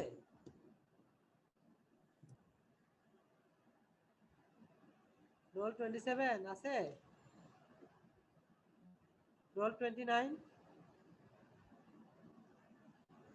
29 কি তোমরা কি ভয় পাচ্ছ নাকি? 41 আছে, রোল 41 কি একজনও নাই? বেলাল জি স্যার। তোর রোল নাম্বার কত? 41। তো তুমি রেসপন্স করতেছ না কেন? আমি তো বারবার বলতেছি, না পারলে তো এখানে এমন না যে আমি তোমাদের হেজিটেশনের জন্য করতেছি বা কোনো সমস্যা ফেলেছি। একটু রেসপন্স করবা, ঠিক আছে। জানতে পারলে ভালো তোমার জন্য, আর না পারলে তো কিছু করার নেই। একটু কাইন্ডলি যারা প্রেজেন্ট আছে তারা একটু রেসপন্স করবে, ঠিক আছে। তাহলে দেখো, আচ্ছা আমাকে একটু তুমি বলতে পারবা হাইপার ক্যালেমিয়ার কারণে আমার কি সমস্যা হতে পারে হার্টে, বলতে স্যার পারবা? কিসে? হাইপার ক্যালেমিয়াতে আমার কার্ডিয়াক কি সমস্যা হতে পারে? না পারলে সমস্যা নেই, না পারলে বলা কার্ডিয়াক অ্যারিথমিয়া। কার্ডিয়াক হ্যাঁ, অ্যারিথমিয়া। তাহলে একটা হাইপার ক্যালেমিয়া হলে আমার কি হতে পারে, অ্যারিথমিয়া হতে পারে, কার্ডিয়াক অ্যারেস্ট হতে পারে, ঠিক আছে। তাহলে দেখো সেটা অবশ্যই কিন্তু কি একটা লাইফ থ্রেটেনিং কন্ডিশন, ঠিক আছে। তাহলে হাইপার ক্যালেমিয়াতে কি হতে পারে, অ্যারিথমিয়া হতে পারে, কার্ডিয়াক অ্যারেস্ট হতে পারে, ঠিক আছে। আর হাইপার ক্যালেমিয়াতে ইসিজি কে চেঞ্জ হয়, এগুলো তো মনে রাখবে, ঠিক আছে। এটা বাইবাতে যেমন ইম্পর্টেন্ট, যারা ভালো পারবে তারা জিজ্ঞেস করবে, ঠিক আছে। হাইপার ক্যালেমিয়াতে ইসিজি কে চেঞ্জ হতে পারে, এক হচ্ছে আমার টি ওয়েভটা স্যার অ্যাবসেন্ট টি থাকবে, ওয়েভটা টল হবে। হ্যাঁ টি ওয়েভটা টল হবে। তারপর কিউআরএস কমপ্লেক্স যেটা সেটা কি হবে, কিউআরএস কমপ্লেক্স এটা লং হবে। ইন্টারভ্যালটা লং না, এটা তোমরা পারলে একটু হোয়াইট বলবা, ওয়াইডেন হবে, ঠিক আছে। লং বললে না আসলে কিউআরএস কমপ্লেক্স ব্রড বলতে পারবো বা ওয়াইডেন বলতে পারো, পি অ্যাকশন থাকবে, টল টিউব হবে, ঠিক আছে। আর হাইপোক্যালেমিয়াতে কি হতে পারে, স্যার হাইপোক্যালেমিয়াতে ডিপ্রেসড তোমার থাকবে। ডিপ্রেস হবে। সে ইনভার্সন হবে। ইনভার্সন বলে থাকে, ঠিক আছে। টি ইনভার্সন বলবা, ডিপ্রেস থেকে তোমার টি ইনভার্সন বললে ভালো, ঠিক আছে। তাহলে দেখো এগুলো একটার সাথে একটা রিলেটেড, ঠিক আছে। ইসিজি বলো, তাহলে দেখো আলটিমেটলি এখান থেকে আমি কত চলে গেলাম, ইসিজি চলে গেলাম, ঠিক আছে। এবার আবার কি হায়ার লেভেলে পরীক্ষা দিতে অনেক সময় টিচার এবার বলে, ঠিক আছে, মানে কোরিলেশন করে, ঠিক আছে। তোমাদের অত বেশি যাবে না, তোমাদের সিস্টেমের ভিতরে থাকবে। তাহলে একটা হচ্ছে increase potassium concentration the excess of fluid, increase allergen secretion. 2 number হচ্ছে increase angiotensin two concentration in the excess of fluid, increase allergen secretion, ঠিক আছে। আমার অ্যাঞ্জিওটেনসিন টু কনসেন্ট্রেশন যদি বেড়ে যায় তাহলে অ্যালার্জেন সিক্রেশন বাড়বে, কারণ অ্যালার্জেন সিক্রেশন বেড়ে আলটিমেটলি তোমার কি করবে, নেগেটিভ ফিডব্যাকের মাধ্যমে সে অ্যাঞ্জিওটেনসিন টুটাকে ইনহিবিট করবে, রিলিজ না হওয়ার জন্য, ঠিক আছে, বা কমে দেওয়ার জন্য, ঠিক আছে। তাহলে দেখো আলটিমেটলি তোমার যে আমাদের ব্লাড প্রেশার রেগুলেশনের জন্য যেটা মেন সিস্টেম দায়ী সেটা হচ্ছে কোনটা, রেনাল সিস্টেম, ঠিক আছে। তাহলে তোমার তো রেনাল সিস্টেমে পড়ছিলে কিছু শর্ট টার্ম, কিছু লং টার্ম, কিছু ইন্টারমিডিয়েট টার্ম আছে, ঠিক আছে। তাহলে লং টার্ম যেটা সেটা হচ্ছে মেইনলি আমার কোনটা দেয়, এই রেনাল সিস্টেমটা দেয়, ঠিক আছে। সেখানে কিন্তু দেখিও এই angiotensin to aldosterone flow chart যেগুলো আছে সেগুলো কিন্তু এগুলোর ভিতরে কথা আছে, ঠিক আছে। তাহলে আমাকে আরেকটা কথা বলে, এখানে অ্যাঞ্জিওটেনসিন টু রেনালে আর্টারি ইফেক্ট করে, সেটা তোমার কি করে, সে তোমার ডিফারেন্ট আর্টারিয়াল কি করে, ভেসো কনস্ট্রিকশন। হ্যাঁ ইফারেন্ট আর্টারিয়ালের কনস্ট্রিকশন করে, ঠিক আছে। আর এফারেন্ট আর্টারিয়াল ডাইলেশন কে করে বলতে পারবা? যে কেউ পারলে বলো। তাহলে দেখো ইফারেন্ট আর্টারিয়ালের কনস্ট্রিকশন করতেছে অ্যাঞ্জিওটেনসিন 2 আর আমার এফারেন্ট আর্টারিয়ালের ডাইলেশন করতেছে কোনটা? প্রোস্টাগ্ল্যান্ডিন, ঠিক আছে। এরপর দেখো increase sodium concentration in ECF slightly decrease allergen secretion. আমার সোডিয়াম কনসেন্ট্রেশন বেড়ে গেলে ইসিএফ আমার অ্যালার্জিন সিক্রেশন কম হবে, কারণ তার কাছে রিঅ্যাবজর্পশন করে, ঠিক আছে। এই কারণে যখন বেড়ে যাবে ওটা সিক্রেশন কমে যাবে, যাতে অ্যাবজর্পশনটা কমে যায়, ঠিক আছে। আর হচ্ছে ACTH from the anterior pituitary gland, ঠিক আছে। কারণ আমরা জানি অ্যাসিটিএস এটা তোমার অ্যান্টেরিয়র গ্ল্যান্ড থেকে সিক্রেশন হয়ে আমার স্টিমুলেট করবে কাকে? অ্যাড্রেনাল কর্টেক্সে, যেখান থেকে আমার কি করতে পারে তোমার, যাতে ওই কর্টেক্সের হরমোনগুলো রিলিজ করবে, ঠিক আছে। So ACTH from the anterior gland. Besides surgery আছে, ট্রমা আছে, অ্যাংজাইটি হেমোরেজ, এগুলো একটু ভালো করে খেয়াল রাখবা, এমসিকিউর জন্য ইম্পর্টেন্স। এরপর দেখো ফাংশন অফ কর্টিসল, ঠিক আছে। তাহলে ফাংশন অফ কর্টিসল দেখো যেটা আমরা হাইড্রোকর্টিসল, এই হাইড্রোকর্টিসল হচ্ছে তোমার ক্লিনিক্যালি অ্যাপ্লাই করা হয়, ঠিক আছে, যেটা সিনথেটিক, ঠিক আছে। এখন দেখো এই কর্টিসলের মেটাবলিক ইফেক্ট আছে, তোমার মেটাবলিক ইফেক্টের ভিতর কি আছে দেখো, ইফেক্ট গুলো কয়েকটা ভাগ করে মেটাবলিক ইফেক্টে দেখো, সেটা কি? অন কার্বোহাইড্রেট মেটাবলিজম, এর কাজ হচ্ছে তোমার ব্লাড গ্লুকোজ লেভেলটা বেড়ে দেওয়া। তাহলে সেটা কিভাবে করবে? ব্লাড গ্লুকোজ লেভেল বাড়াতে হলে আমাকে সিনথেসিস করতে হবে। দেখো দ্যাট মিন্স আমাকে ব্লাড গ্লুকোজ লেভেল বাড়াতে হবে, যে যে প্রসেস বা যে প্রক্রিয়াগুলোর মাধ্যমে গ্লুকোজ সিনথেসিস হয় সেগুলোকে অ্যাক্টিভেট করে দিবে। আর যে প্রসেস বা যে প্রক্রিয়াগুলোর মাধ্যমে আমার গ্লুকোজ সিনথেসিস কমে যায় বা গ্লুকোজের পরিমাণটা কমে যায় সেগুলোকে ইনহিবিট করতে হবে, ঠিক আছে। তাহলে দেখো এখানে ইনক্রিজ গ্লুকোনিওজেনেসিস, ঠিক আছে। গ্লুকোনিওজেনেসিস মানে হচ্ছে এটা এমন একটা প্রসেস যেগুলো তোমরা বায়োকেমিস্ট্রিতে ভালো করে পড়বে অবশ্যই। সেটা হচ্ছে নন কার্বোহাইড্রেট সোর্স থেকে আমার এখানে গ্লুকোজ প্রডিউস হবে, দ্যাট মিন্স ফ্যাট থেকে বলো, প্রোটিন থেকে বলো, ঠিক আছে। সেটা হচ্ছে গ্লুকোনিওজেনেসিস, ঠিক আছে। যেখানে নন কার্বোহাইড্রেট সোর্স থেকে আমার গ্লুকোজ সিনথেসিস হবে সেটা হচ্ছে গ্লুকোনিওজেনেসিস। তাহলে increase gluconeogenesis, increase glycogenolysis, that means গ্লাইকোজেনকে ভেঙে আমার গ্লুকোজে পরিণত করবে, ঠিক আছে। Decrease transport glucose into the cell, আমার সেলে গ্লুকোজের ট্রান্সপোর্টটা কমে দিবে ব্লাডে গ্লুকোজ লেভেলটা ঠিক রাখার জন্য। ডিক্রিজ গ্লাইকোজেন সিনথেসিস, ঠিক আছে।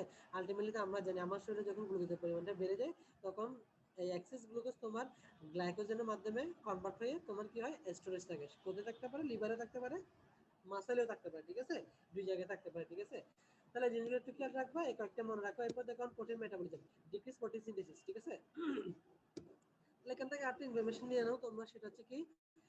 Increase blood glucose level. তাহলে দেখো আমার শরীরের ভিতর শুধু একটা হরমোন আছে যেটা ব্লাড গ্লুকোজ লেভেল কমাবে, সেটা হচ্ছে তোমার কি? ইনসুলিন, ঠিক আছে।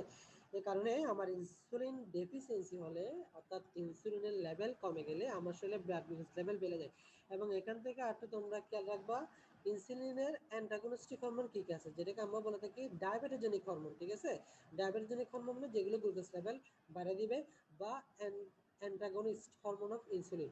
তাহলে দেখো আমার শরীরের ভিতর একটাই হরমোন আছে ইনসুলিন, সেটা ব্লাড গ্লুকোজ লেভেল কমাবে। আরো 4-5টা হরমোন আছে যেগুলো হচ্ছে ব্লাড গ্লুকোজ লেভেল বাড়াবে। সেগুলো কি কি হতে পারে? ওয়ান ইজ কর্টিসল, ঠিক আছে। Second is thyroid hormone. তারপর আর কি আছে তোমার?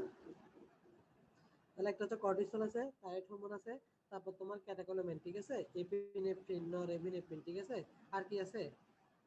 Growth hormone, growth hormone, thyroid hormone, glucagon, growth hormone, glucagon, ঠিক আছে। Thyroid hormone. হ্যাঁ গ্রোথ হরমোন, ঠিক আছে, গ্রোথ হরমোন আছে। তাহলে দেখো কর্টিসল আছে, আমার থাইরয়েড হরমোন আছে, ক্যাটেকোলামাইন, তারপর গ্লুকাগন, গ্রোথ হরমোন, এগুলো হচ্ছে all are diabetogenic hormone, that means antagonist to insulin, ঠিক আছে। তাহলে হরমোনগুলোর নাম মনে রাখো, ঠিক আছে। তাহলে দেখো এখান থেকে তোমাদের একটা ইনফরমেশন দিই যেটা তোমাদের ডায়াবেটিস মেলাইটিস থেকে লাগবে, সেটা হচ্ছে কি? ইনসুলিনের ফাংশনটা ভালোভাবে পড়বা এবং diagnostic criteria, ডব্লিউএসও criteria for diagnosis of diabetes mellitus ভালো করে পড়ে নিবে। এটা বায়োতে জিজ্ঞেস করবে মাস, ঠিক আছে। বায়োকেমিস্ট্রিতে কোনো কথাই নেই, ঠিক আছে। বায়োকেমিস্ট্রিতে মাস জিজ্ঞেস করবে। এবং এটা যখন তোমরা ফিজিওলজিতে যখন কাট থাকবে, কাট কোশ্চেনে থাকবে, ঠিক আছে। বিশেষ করে তোমার প্রপের বায়োতে বলছে, ঠিক আছে। তাহলে দেখো ইনসুলিন হচ্ছে তোমার অ্যানাবলিক হরমোন, এটা খেয়াল রাখবা। ইনসুলিন কিন্তু অ্যানাবলিক হরমোন, গ্লুকাগন হচ্ছে ক্যাটাবলিক হরমোন, ঠিক আছে। Thyroid hormone one kind of catabolic hormone, ঠিক আছে। তাহলে দেখো যেহেতু তোমাদের এন্ডোক্রাইন, এখানে আমি একটা কার্ড দিয়ে তোমাদের বায়োগুলো একটু টাচ করার চেষ্টা করতেছি, ঠিক আছে। তারপরে চেষ্টা করবো পরবর্তীতে আরো দুইটা ক্লাস নেওয়ার জন্য।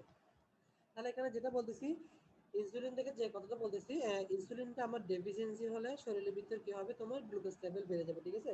তাহলে ডায়াবেটিস এটা হচ্ছে একটা clinical metabolic syndrome, metabolic disease, ঠিক আছে। ডায়াবেটিস কিন্তু তোমার মেটাবলিক ডিজিজ, ঠিক আছে। এটা জিনিসটা খেয়াল রাখবা। তাহলে এখানে এটা দুইভাবে হতে পারে। একটা হতে পারে আইদার ইনসুলিন ডেফিসিয়েন্সি, আমার শরীরে ইনসুলিন নাই, either due to relative deficiency, ঠিক আছে। এখানে রিলেটিভ ডেফিসিয়েন্সি কথাটার অর্থ কি? কেউ একজন বলো তো আমাকে। সিদ্ধাতুল মুনতাহা আছে রোল 34? জি স্যার। হ্যাঁ, তুমি আমাকে বলতে পারবা এখানে যে আমি বললাম রিলেটিভ ডেফিসিয়েন্সি অফ ইনসুলিন, সেটার আরেকটা মিনিং আছে, সেটা কি? স্যার জানি বা না। জিনিসটা দ্বারা আচ্ছা দেখো, আচ্ছা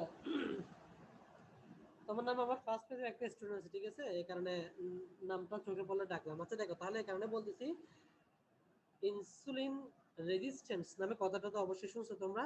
এই রিলেটিভ ইনসুলিন ডেফিসিয়েন্সি বলতে বোঝাচ্ছে আমার শরীরের ভিতর ইনসুলিন আছে কিন্তু, ঠিক আছে, ইনসুলিন ইজ অ্যাডিকুয়েট, ঠিক আছে, বাট সেটা রেজিস্ট্যান্স ডেভেলপ করতে, ঠিক আছে, দ্যাট মিন্স টিস্যু তোমার ইনসুলিনের প্রতি আনরেসপন্সিভ হয়ে গেছে, রেসপন্স করতে পারতেছে না, এটা হচ্ছে ইনসুলিন রেজিস্ট্যান্স বা রিলেটিভ ডেফিসিয়েন্সি, ঠিক আছে। তাহলে দেখো insulin deficiency, absolute insulin deficiency হবে তোমার টাইপ 1 ডায়াবেটিস, ঠিক আছে, যেটা one kind of type 1 diabetes কিন্তু অটোইমিউন ডিজিজ, ঠিক আছে, এই জিনিসটা খেয়াল রাখবা। সো এখানে what do mean by autoimmune disease? Autoimmune disease বলতে কি বোঝাও? অটোইমিউন ডিজিজ হচ্ছে এটা এমন একটা ডিজিজ যে ডিজিজে আমার শরীরের অ্যান্টিজেন অর্থাৎ সেলফ অ্যান্টিজেনের এগেইনস্টে অ্যান্টিবডি প্রডিউস হবে। আমার নিজের অ্যান্টিজেনকে নিজের সেল বা নিজের শরীরের ভিতরে সাবস্টেন্স পরে মনে করবে, যার কারণে সেটার বিরুদ্ধে অ্যান্টিবডি প্রডিউস করে ফেলবে, ঠিক আছে। So type 1 diabetes is one example of autoimmune disease, ঠিক আছে। তাহলে অটোইমিউন ডিজিজ সেটা এমন একটা ডিজিজ, জিনিসটা মনে রাখো, যেটা আমার শরীরের সেলফ অ্যান্টিজেনকে কি মনে করবে, তোমার ফরেন মনে করবে, যার কারণে সেলফ অ্যান্টিজেনের বিরুদ্ধে আমার অ্যান্টিবডি প্রডিউস হবে, ঠিক আছে। তাহলে টাইপ 1 ডায়াবেটিস কিন্তু অটোইমিউন ডিজিজ। এই কারণে যেসব পেশেন্টের টাইপ 1 ডায়াবেটিস পাবা তোমাদেরকে চার্জ করতে হবে তাদের অন্য কোনো অটোইমিউন ডিজিজ আছে কিনা, ঠিক আছে। সো যখন টাইপ 1 ডায়াবেটিস টাইপ 2 ডায়াবেটিসের ভিতর পার্থক্য করতে যাবা তখন দেখবা অটোইমিউন ডিজিজের অ্যাসোসিয়েশন নামে একটা ডিফারেন্স আছে, সেটা কার সাথে রিলেট করে? টাইপ 1 এর সাথে, নট টাইপ 2 এর সাথে, ঠিক আছে। আর জেনেটিক প্রিডিসপোজিশন বা ফ্যামিলিয়াল হিস্ট্রি সেটা তোমার কার সাথে কোইনসাইড করে? আমার টাইপ 2 ডায়াবেটিসের সাথে, ঠিক আছে। টাইপ 2 ডায়াবেটিস, তো এই কারণে বলতে ফার্স্ট ডিগ্রি রিলেটিভ নামে একটা কথা আছে, ঠিক আছে। এখানে ফার্স্ট ডিগ্রি রিলেটিভ বলতে কাদের বোঝাচ্ছে? ফাদার, মাদার, ব্রাদার, সিস্টার, ঠিক আছে, এই চারজনকে আমার ফার্স্ট ডিগ্রি রিলেটিভ বলতেছে, ঠিক আছে। সো এই জিনিসটা খেয়াল রাখবো, যাদের মা বাবার বা ভাই বোনের ডায়াবেটিস থাকবে, যাদের বাবার ডায়াবেটিস থাকবে, তাদের কোনো এক সময় গিয়ে কিন্তু ডায়াবেটিস হতে পারে, ঠিক আছে। এবং এটা আমরা কিন্তু ক্লিনিক্যালি অনেকে পাচ্ছি কিন্তু, ঠিক আছে, মা বাবার আছে ডায়াবেটিস, ছেলের বয়স এখনো 30 নেই, তার ডায়াবেটিস ধরা পড়েছে, ঠিক আছে। So this is example of type 2 diabetes, ঠিক আছে, নট টাইপ 1 ডায়াবেটিস, ঠিক আছে। সো টাইপ 1 টাইপ 2 ডায়াবেটিসের পার্থক্যের ভিতরে এই কয়েকটা জিনিস খেয়াল রাখবা, ঠিক আছে। এবং আবারও বলতেছে এখানে টাইপ 1 টাইপ 1 ডায়াবেটিস পার্থক্য পরীক্ষা আসলে 2 নাম্বার জন্য 3 নাম্বার জন্য মেইন পয়েন্টগুলো লিখবা। তোমার গাইড থেকে লিখতে গেলে 10-12টা অনেকগুলো পয়েন্ট লিখতে পারবে, এগুলো পয়েন্ট লেখার দরকার নেই, ঠিক আছে। মেইন 6 থেকে 7টা পয়েন্ট লিখবে, ঠিক আছে। তাহলে যেমন কয়েকটা আমি জাস্ট বলতেছি কি রকম, যেমন টাইপ 1 টাইপ 2, ঠিক আছে। এখানে একটা বলতে পারো এজ বলতে পারো, ঠিক আছে, এজ যেমন আমার যাদের লেস দেন এজ 20 ইয়ার, অর্থাৎ লেস দেন 20 ইয়ারের তোমার টাইপ 1 ডায়াবেটিস হয়ে থাকে, আর বলতে গেলে 30 বা 40 এর উপরে তোমার টাইপ 2 ডায়াবেটিস হয়ে থাকে, ঠিক আছে। তাহলে তোমার একটু আগে বললাম, হ্যাঁ 30 বা 40 ইয়ার, অ্যাবভ 30 আর 40 ইয়ার্স তোমার টাইপ 2 হয়ে থাকে, ঠিক আছে। এরপরে যেটা বলবো তাহলে 1 নম্বর হচ্ছে এজ অফ অনসেট, ঠিক আছে। 2 নম্বর হচ্ছে কি বলবা, ইনসুলিনের কি রকম, এখানে কোনটাতে অ্যাবসলিউট ডেফিসিয়েন্সি আছে, কোনটাতে রিলেটিভ ডেফিসিয়েন্সি আছে, ঠিক আছে। এরপর ফ্যামিলি হিস্ট্রি বা জেনেটিক প্রিডিসপোজিশন কার ক্ষেত্রে অ্যাসোসিয়েটেড, সেটা হচ্ছে তোমার পজিটিভ হবে কার সাথে? টাইপ 2 এর সাথে, ঠিক আছে, টাইপ 1 এর নেগেটিভ হবে, এটা একটা বললাম। তারপর 4 নম্বর কি বলতে পারি আমরা? অটোইমিউন ডিজিজ, ঠিক আছে। তাহলে সেটা কার সাথে রিলেটেড থাকবে? তোমার টাইপ 1 এর সাথে, ঠিক আছে, নট টাইপ 2, ঠিক আছে। তারপর ওয়েট সম্পর্কে একটা কথা আছে, ওয়েট নরমাল থাকবে অথবা লো থাকবে, ঠিক আছে, দ্যাট মিন্স কি হতে পারে? বডি ওয়েট কমে যেতে পারে, সেটা হবে টাইপ 1 এর ক্ষেত্রে, ঠিক আছে। আর টাইপ 2 এর ক্ষেত্রে তোমার বডি ওয়েটটা কি থাকে? নরমাল থাকে বা অনেকের ওয়েট গেইন হয়, ঠিক আছে। তাহলে এটা আসলে ক্লিনিক্যালি অনেকের বল টাইপ 2 এখানে ওয়েট গেইন বললেও কিন্তু অনেক পেশেন্টের দেখা যায় তোমার ওয়েট লসই থাকে, ঠিক আছে।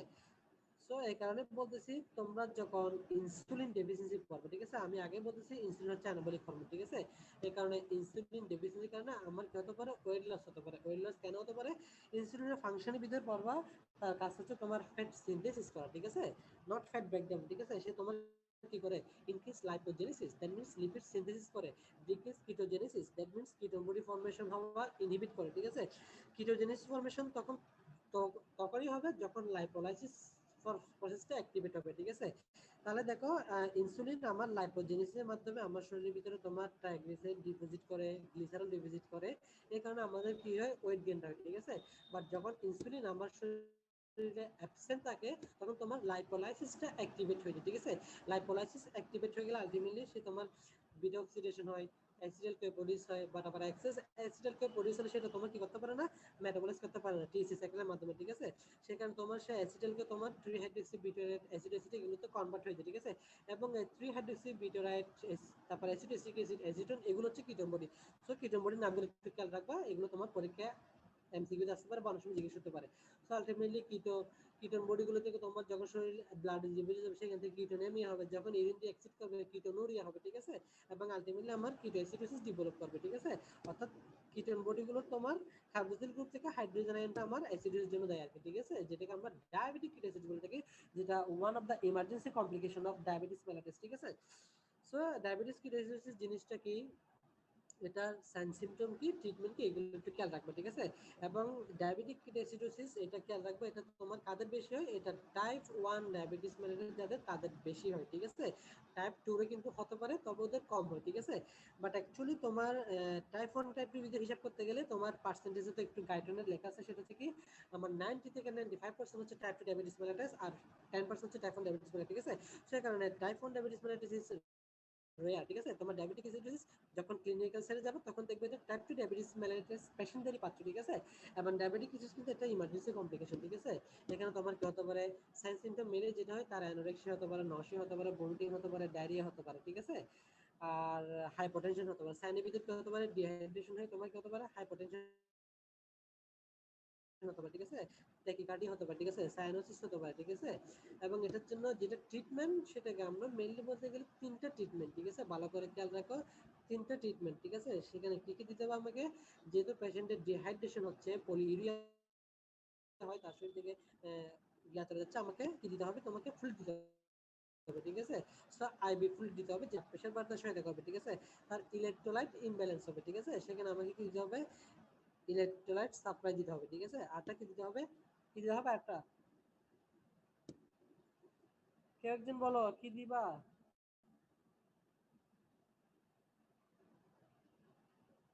তোমাদের কি মেয়ে ম্যাক্সিমাম নাকি, ছেলেগুলো কোথায়, আব্দুর রহমান আছে 25? Yes, sir. হ্যাঁ আব্দুর রহমান, আমি তো দুটো বলে দিলাম, এখানে আমাকে আইবি ফ্লুইড দিতে হবে, আইবি ইলেকট্রোলাইট দিতে হবে, আরটা কি দিতে হবে, যেটা না দিলে আমার ট্রিটমেন্ট কমপ্লিট হবে না, সেটা কি? Sir, sir, कीजिए sir. ইনসুলিন। হ্যাঁ ইনসুলিন দিতে হবে, ঠিক আছে। কারণ তার Yes, ডায়াবেটিস sir. কি, ঠিক আছে।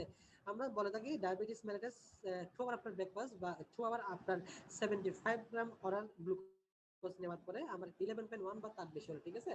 তাহলে দেখো এই পেশেন্টের যাদের ডায়াবেটিক কিটোসিস হয় তাদের তোমার ব্লাড গ্লুকোজ লেভেলটা 300 মিলিগ্রাম পার ডিএল বেশি হয়ে যায়, কিন্তু greater than 300 milligram per DL, ঠিক আছে। যেটা মিলিমোল হিসাব করতে গেলে আমরা অনেক পেশেন্টের দেখা গেছে যে 27 মিলিমোল বা 30 পর্যন্ত হয়ে যেতে পারে, ঠিক আছে। তাহলে আমাকে অবশ্যই ইনজেকশন ইনসুলিন দিতে হবে, ঠিক আছে। সেটা 10 মিনিট পর পর দেওয়ার পর তোমার কি চেক করে দেখতে হবে, ঠিক আছে। যতক্ষণ না তোমার গ্লুকোজ লেভেল 14 নিচে আসতেছে না ততক্ষণ আমরা ইনসুলিন দিতে থাকবো, 10 মিনিট পর পর, 20 মিনিট পর পর, এবং প্রত্যেকবার চেক করতে হবে, ঠিক আছে। তাহলে এই তিনটে হচ্ছে আমার ডায়াবেটিক কিটোসিসের মেইন ট্রিটমেন্ট, ঠিক আছে। এরপরে দেখো তাহলে অবশ্যই খেয়াল রাখবা, আর যেটা বললাম ডব্লিউএসও ডায়াগনস্টিক ক্রাইটেরিয়া, ঠিক আছে, যদি আমি পরবর্তীতে পারি ডায়াবেটিস আর প্যানক্রিয়াস এগুলো আলোচনা করবো। তাহলে দেখো তোমাদের যেটা মাস্ট জানতে হবে সেটা হচ্ছে কি আমার ডব্লিউএসও diagnostic criteria for diabetes mellitus, এটা মাস্ট জানতে হবে কিন্তু, ঠিক আছে। তাহলে দেখো ডব্লিউএসও ডায়াগনস্টিক ক্রাইটেরিয়া এটা একটা, তবে আরেকটা হাই লেভেল আরেকটা যেটা ফলো করা সেটা হচ্ছে আইডিয়া ক্রাইটেরিয়া, ঠিক আছে। Idea criteria that means American diabetic association, এটা তোমাদের জন্য লাগবে না। এটার সাথে ডব্লিউএসও ডায়াগনস্টিক ক্রাইটেরিয়ার সাথে কিছুটা বিট ডিফারেন্স আছে, ঠিক আছে। তাহলে দেখো ডব্লিউএসও ডায়াগনস্টিক ক্রাইটেরিয়া কি, ক্রাইটেরিয়া হচ্ছে এক নাম্বার হচ্ছে আমার, ভালো করে খেয়াল রাখো, পারলে লিখে নাও, ঠিক আছে। তাহলে এক নাম্বার কি হবে, patient complains of symptom suggesting diabetes, patient আমাকে কিছু উপসর্গের কথা বলবে যেগুলো ডায়াবেটিসের সিমটম হিসেবে শো করবে, ঠিক আছে। দ্যাট মিন্স এই সিমটম গুলো থাকলে তুমি বুঝে নিতে পারবা তার ডায়াবেটিস হয়ে যাচ্ছে বা হয়ে গেছে, ঠিক আছে। তাহলে কি কি সিমটম, পলিইউরিয়া, পলিডিপসিয়া, পলিফেজিয়া, এগুলো হচ্ছে ক্লাসিক্যাল সিমটম বলতে থাকি আমরা, ঠিক আছে। Polyurea, polydipsia, polyphagia. এছাড়া আরো অনেক কিছু হতে পারে, কি কি হতে পারে, আনএক্সপ্লেইনড ওয়েট লস, পেশেন্ট হঠাৎ করে তার ওয়েট কমে যাচ্ছে, ঠিক আছে, মানে তার কোনো কারণে সে বলতে পারতেছে না। সো এটাকে বলতেছে আমরা আনএক্সপ্লেইনড ওয়েট লস, যেটা কোনো এক্সপ্লেনেশন নাই, ঠিক আছে। আনএক্সপ্লেইনড ওয়েট লস হতে পারে, ব্লাড ভিশন হতে পারে, ঠিক আছে, ভিজুয়াল ব্লারিং হতে পারে, চোখে ঝাপসা দেখতে পারে, ঠিক আছে। তারপর আর কি হতে পারে, জেনিটাল থ্রাশ হতে পারে, ঠিক আছে, বালবাল ফ্লোরাইটাস হতে পারে, ঠিক আছে। তাহলে এই কয়েকটা জিনিস খেয়াল রাখবা। অরাল থ্রাশ হতে পারে কিন্তু, ঠিক আছে। Diabetes mellitus is one kind of immuno compromise condition, যেখানে আমার বডি কি হয়, ইমিউনিটি কমে যায়, ঠিক আছে। তাহলে এক নম্বর হচ্ছে patient complains of symptoms suggesting কি ডায়াবেটিস, ঠিক আছে। সেটা কি করতে পারে, পলিউরিয়া, পলিডিপসিয়া, পলিজিয়া, পলিফেজিয়া, ঠিক আছে। আনএক্সপ্লেইনড ওয়েট লস হতে পারে, ব্লারিং অফ ভিশন হতে পারে, আরটা কি হতে পারে তোমার, জেনিটাল থ্রাশ হতে পারে, বালবা ফ্লোরাইটাস হতে পারে, ঠিক আছে। 2 নম্বরে কি বলবা, ফাস্টিং ব্লাড সুগার বা fasting plasma glucose greater than or equal to 7 millimole per litre, অথবা মিলিগ্রাম পার দিলে কত, 126 মিলিগ্রাম পার দিল। এগুলো ভালো করে খেয়াল রাখবা। বারবার বলতেছি তোমাদের দুইটা মনে রাখতে হবে, ঠিক আছে। মিলিমোলে মনে রাখতে হবে, মিলিগ্রাম পার দিলে মনে রাখতে হবে, ঠিক আছে। তাহলে ওটা কি বললাম, ফাস্টিং যদি আমার কত হয়, 7 অর গ্রেটার দেন 7, ঠিক আছে, 7 অথবা 7 এর বেশি, ঠিক আছে, মিলিমোল পার লিটার। দেন 2 hour after 75 gram oral glucose drink, যেটাকে আমরা ওজিটিটি বলে থাকি, that means oral glucose tolerance test বলে থাকি, ঠিক আছে। তাহলে এখানে 2 hour after 75 gram oral glucose ড্রিঙ্কের পর যদি আমার ব্লাড সুগার লেভেল কত হলে তোমার greater than or equal to 11.1, খেয়াল রাখো, greater than or equal to 11.1 millimole per litre or greater than or equal to 200 milligram per DL, ঠিক আছে। তাহলে এই তিনটা থেকে জিনিসটা খেয়াল রাখো, এই তিনটা হচ্ছে আমার ক্রাইটেরিয়া, 1 নাম্বার, 2 নাম্বার, 3 নাম্বার। 3 নাম্বারে অনেক সময় তোমার র্যান্ডম ব্লাড সুগার অ্যাড করে, ঠিক আছে। র্যান্ডম ব্লাড সুগার বলতে বোঝাচ্ছে এটা ইররেসপেক্টিভ অফ পেশেন্ট ডায়েট, ঠিক আছে। মানে সেটা দিনের 12টা বাজে করতে পারবো আমরা, দিনের 3টা বাজে করতে পারবো, রাতের 10টা বাজে করতে পারবো, ঠিক আছে। মানে পেশেন্ট যে কোনো একটা খাবার তার খাওয়া থাকলে হয়েছে, ঠিক আছে, তখন ওটাকে র্যান্ডম বলে থাকি আমরা, ঠিক আছে। দেখবো যে এত 12টা বাজে করলে, এখন দুপুর 12টা আমি যদি একটা পেশেন্টের ব্লাড সুগার করে থাকি, সেটা আরবিএস হিসেবে অভিহিত হবে। বিকাল 4টা করলে, বিকাল রাতের 10টা বলে, 8টা বলে, ঠিক আছে। অর্থাৎ যে কোনো একটা টাইমে আমি আমার ইচ্ছা মতো তার ব্লাড স্যাম্পল ক্যাপিলারি লেভেল পরীক্ষা করতে পারি, সেটা হচ্ছে আরবিএস, ঠিক আছে। অনেক সময় বলে, ঠিক আছে, random blood sugar or after 75 gram oral glucose drink যদি কত হয়, অর্থাৎ তাকে, আচ্ছা তাহলে এখান থেকে আমাকে জানতে হবে ওজিটিটি জিনিসটা কি, এটা তোমরা ভালো করে মনে রাখবে, ঠিক আছে। এটা অনেক সময় প্রসিডিউর, ইন্টারপ্রিটেশন জিজ্ঞেস করতে পারে এবং ভাইভাতে আসতে পারে, ঠিক আছে। তাহলে দেখো, অরাল গ্লুকোজ টলারেন্স টেস্ট, এটা একটা প্রসিডিউর, ঠিক আছে। এটার ইন্ডিকেশন হচ্ছে দুইটা, ঠিক আছে। ইন্ডিকেশন দুইটা কি, একটা হচ্ছে আমি ইম্পেয়ার্ড ফাস্টিং এবং ইম্পেয়ার্ড গ্লুকোজ টলারেন্স। তোমাদের লোয়ার লেভেলে যেটা বলতেছে, তোমাদের ক্ষেত্রে দেখলাম আমার ইম্পেয়ার্ড ফাস্টিং এবং ইম্পেয়ার্ড গ্লুকোজ টলারেন্স দুটাকে ইম্পেয়ার্ড ফাস্টিং হিসেবে অভিহিত করছে, ঠিক আছে। অ্যাকচুয়ালি এটা রং, ঠিক আছে। বাট তোমাদের ম্যাডামদের এটাই জানাতে হবে, ঠিক আছে, কারণ ওনারা ওটার সাথে একটু কোরিলেশন কম, ঠিক আছে, যেহেতু ওরা তো প্যারাক্লিনিক্যাল, এই কারণে। তাহলে এই কারণে বলতেছি, দেখো এখন আমাকে এটা জানতে হলে আমাকে জানতে হবে আমার ফাস্টিং এর নরমাল ব্লাড গ্লুকোজ লেভেল কত, ঠিক আছে। আমার ফাস্টিং এর নরমাল ব্লাড গ্লুকোজ লেভেল হচ্ছে 3.6 থেকে 6.1 মিলিমোল পার লিটার। আর 2 আওয়ার আফটার ব্রেকফাস্ট যেটা, সেটা হচ্ছে তোমার কত, লেস দেন 7.8। ভালো করে খেয়াল রাখো সবাই। আমার ফাস্টিং এর নরমাল ব্লাড গ্লুকোজ লেভেল হচ্ছে 3.6 থেকে 6.1, আর 2 আওয়ার আফটার ব্রেকফাস্ট সেটা হচ্ছে লেস দেন 7.8 বলে থাকে, ঠিক আছে। তাহলে এই কারণে দেখো, এই কারণে 3.6 বলতেছি, সো 3.5 এর কম হলে আমরা হাইপোগ্লাইসেমিয়া বলে থাকি, ঠিক আছে। এখান থেকে হাইপোগ্লাইসেমিয়া কাকে বলে, হাইপোগ্লাইসেমিয়ার কয়েকটা কজ পারলে একটু ট্রিটমেন্টে খেয়াল রাখো, ঠিক আছে। তারপর দেখো, তাহলে 3.5 এর কম হলে আমরা হাইপোগ্লাইসেমিয়া বলে থাকি। তাহলে দেখো, এগুলো হচ্ছে আমার নরমাল লেভেল। তাহলে আমাকে ফার্স্ট নরমাল লেভেল জানতে হবে। নরমাল লেভেলের অ্যাবনরমাল আমি বলতে পারবো সেটা কি। তাহলে দেখো, ইম্পেয়ার্ড ফাস্টিং কখন বলি, আমি যদি একটা পেশেন্টের ফাস্টিং প্লাজমা গ্লুকোজ 6.1 থেকে 6.9 দিতে পাই, সেটা হচ্ছে আমার ইম্পেয়ার্ড ফাস্টিং, ঠিক আছে। আর আমি 2 আওয়ার আফটার ব্রেকফাস্ট, তাহলে দেখো আমি তোমাকে এখানে একটা কথা বলছি, আবার 2 আওয়ার আফটার ব্রেকফাস্ট, ঠিক আছে। এটা এখন রিসেন্টলি ক্লিনিক্যালি যে ট্রিটমেন্ট, আচ্ছা ঠিক আছে, ঠিক আছে। তাহলে দেখো, এখানে তোমাদের একটা আমি কথা বলতেছি, আবার সেটা হচ্ছে কি 2 আওয়ার আফটার ব্রেকফাস্ট, ঠিক আছে। আসলে ক্লিনিক্যালি যেটা হয়, ও জিটিটি এটা একটু কম করে, ঠিক আছে।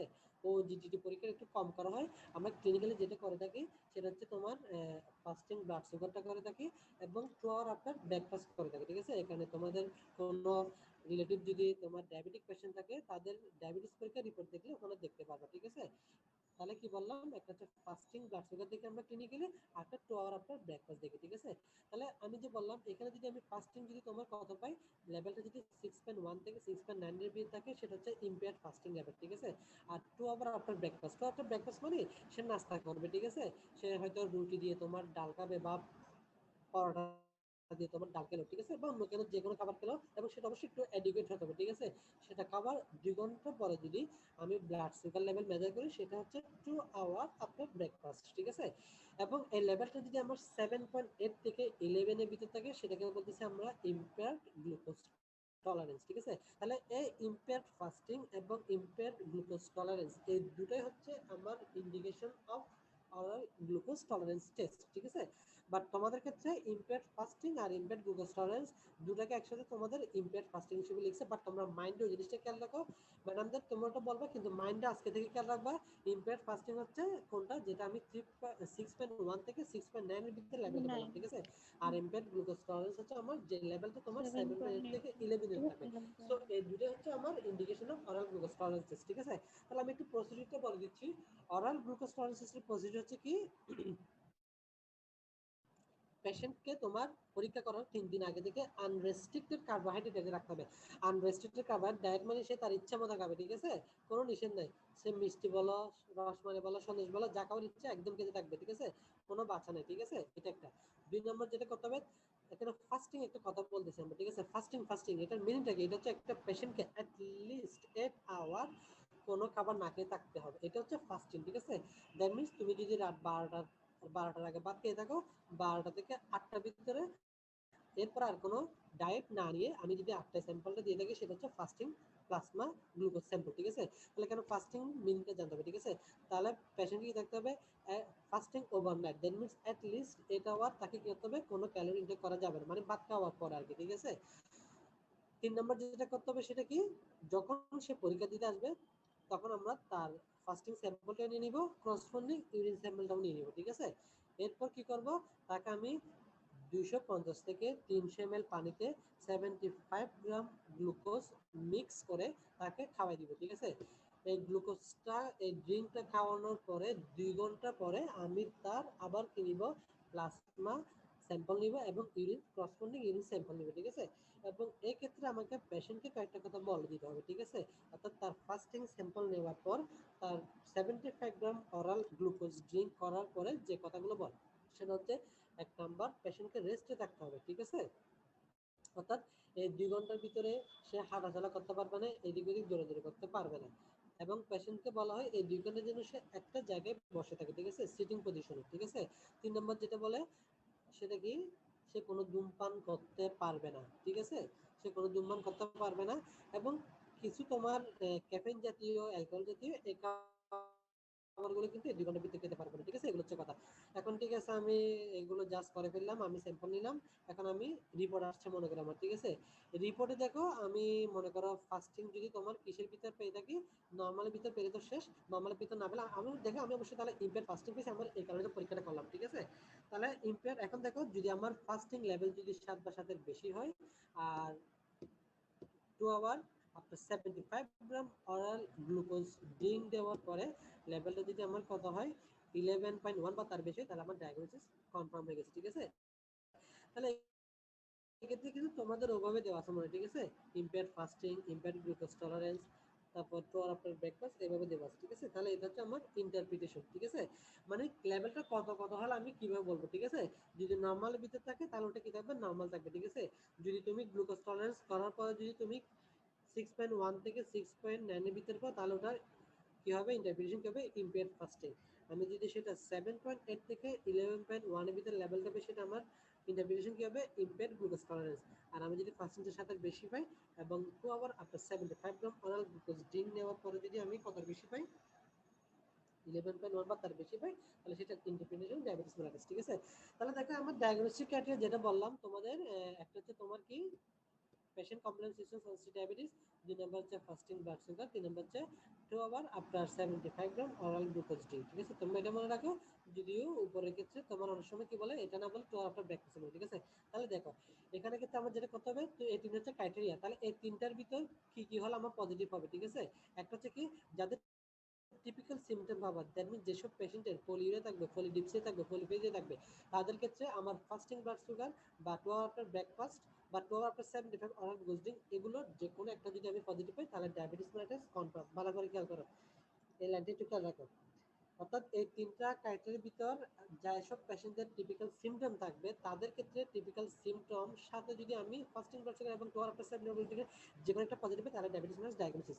বাট যাদের টিপিক্যাল সিমটম থাকবে না তাদের ক্ষেত্রে তোমার একটা লেভেল দিয়ে ডায়াগনোস করতে পারবে না, তার ক্ষেত্রে হয় দুটাই পজিটিভ হতে হবে, that means fasting blood sugar অথবা 2 আফটার ব্রেকফাস্ট পজিটিভ হতে হবে, অথবা আমি ফাস্টিং ব্লাড সুগারটা যদি 1 মাসের ব্যবধানে 2বার করি এবং 2বারে যদি আমার ফাস্টিং ব্লাড সুগার লেভেলটা 7 বা 7-এর বেশি হয় তাহলে ডায়াগনোসিস কনফার্ম। ঠিক আছে, তবে একটা জিনিস খেয়াল রাখো, সেটা হচ্ছে কি রিসেন্টলি আর একটা কথা বলা হয় HbA1c, ঠিক আছে, যেটা তোমার আমেরিকান ডায়াবেটিক অ্যাসোসিয়েশন যেটা বললাম সেখানে তোমার এই কথাটা আসছে। ঠিক আছে, আমেরিকান ডায়াবেটিক অ্যাসোসিয়েশনে কিন্তু তোমার পেশেন্টের সিমটমের কথা বলা নেই। ঠিক আছে, সেখানে তোমার ফাস্টিং ব্লাড সুগারটা রাখছে, র্যান্ডম ব্লাড সুগারটা রাখছে, তারপর তোমার 2 hour after breakfast, 2 hour after 75 oral glucose আছে, আরটা যেটা রাখছে সেটা হচ্ছে তোমার HbA1c।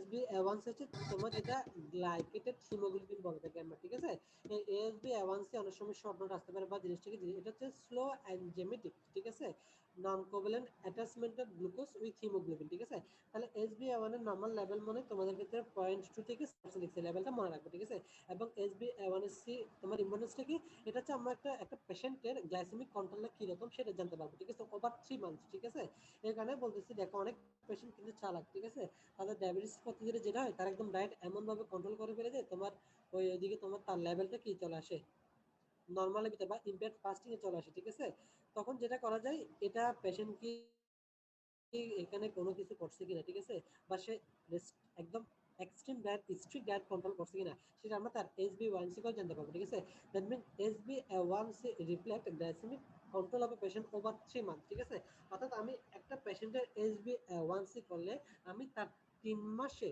গ্লুকোজ লেভেল বা তার শরীরের ভিতর গ্লুকোজ কন্ট্রোলটা কিরকম ছিল সেটা জানতে পারবো কিন্তু। ঠিক আছে, তাহলে এটা হচ্ছে একটা পেশেন্ট, অনেক পেশেন্ট কিন্তু এটা করে। ঠিক আছে, পরীক্ষা দিলে তার আগে থেকে এমন রেস্ট্রিক্ট করে যে তোমার ডায়াগনোসিসগত সমস্যা হয়ে যায়। ঠিক আছে, তাদের ক্ষেত্রে HbA1c করে আমি তার 3 মাসের লেভেল যদি জানতে পারি তাহলে বুঝতে পারবো সেখানে কিছুটা গোলমাল করছে আর কি। ঠিক আছে, তাহলে এটার ইম্পর্টেন্সটা মনে রাখবে যে জিনিসটাকে।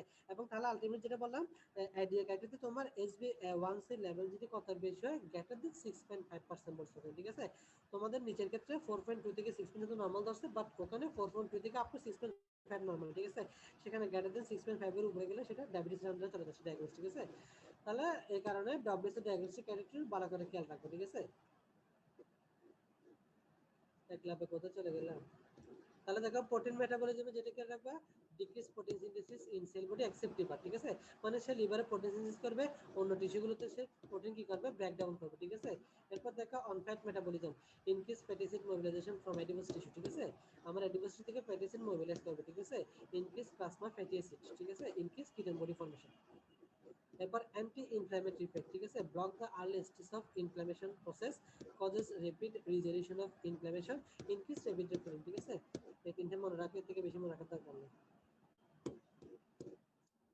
এরপর দেখো অ্যান্টি অ্যালার্জিক ইফেক্ট। ঠিক আছে, অ্যান্টি অ্যালার্জিক ইফেক্টে কিভাবে পেশেন্ট করবে, inhibit release of histamine that causes allergic reaction. ঠিক আছে, আমার মনে রাখবে অ্যালার্জিক রিঅ্যাকশনের জন্য হিস্টামিন কিন্তু one of the culprit mediator. ঠিক আছে, এই হিস্টামিন মিডিয়েটের কারণে কিন্তু ম্যাক্সিমাম অ্যালার্জিক রিঅ্যাকশনগুলো হয়ে থাকে। ঠিক আছে, তোমাদের দেখবে যে অনেকেরই কিন্তু অ্যালার্জিক রিঅ্যাকশনের হিস্ট্রি আছে। ঠিক আছে, চুলকায়। ঠিক আছে, অনেকের দেখবে যে কোনো স্পেসিফিক খাবার খাওয়ার পর তার শরীরের ভিতরে চুলকানি পেয়ে যায়। ঠিক আছে, সেটা কিন্তু এই হিস্টামিনের কারণে হচ্ছে, যেটা আমরা মেডিকেল টার্মে অনেক ক্ষেত্রে আর্টিকেরিয়া বলে থাকি। ঠিক আছে, সো এই আর্টিকেরিয়ার পেশেন্টের ক্ষেত্রে কিন্তু আমরা কি ক্লিনিক্যালি আমাদের চেম্বারে বলো বা হসপিটালে বলো অ্যাডমিট হলে যারা সিরিয়াস না, একটু আনসিরিয়াস কন্ডিশনে থাকে, মানে ইমার্জেন্সি কন্ডিশন হয় না, তাদের ক্ষেত্রে আমরা তোমার কি দিয়ে থাকি, ট্যাবলেট পেনিসিলিন দিয়ে থাকি। ঠিক আছে, যেটা আলটিমেটলি কটন নামে অভিহিত থাকে। ঠিক আছে, তাহলে সেটা কিন্তু ওয়ান কাইন্ড অফ তোমাকে কর্টিসন কিন্তু। ঠিক আছে, পেনিসিলিন ট্যাবলেট, পেনিসিলিনটা তোমার ট্যাবলেট হিসেবে কটন হিসেবে হবে। ঠিক আছে, তারপর তাদের আমরা অ্যান্টিহিস্টামিন দিয়ে থাকি। ঠিক আছে, এদের কিন্তু এসপিএন স্টপ ব্লকার দুটো দেবো। ঠিক আছে,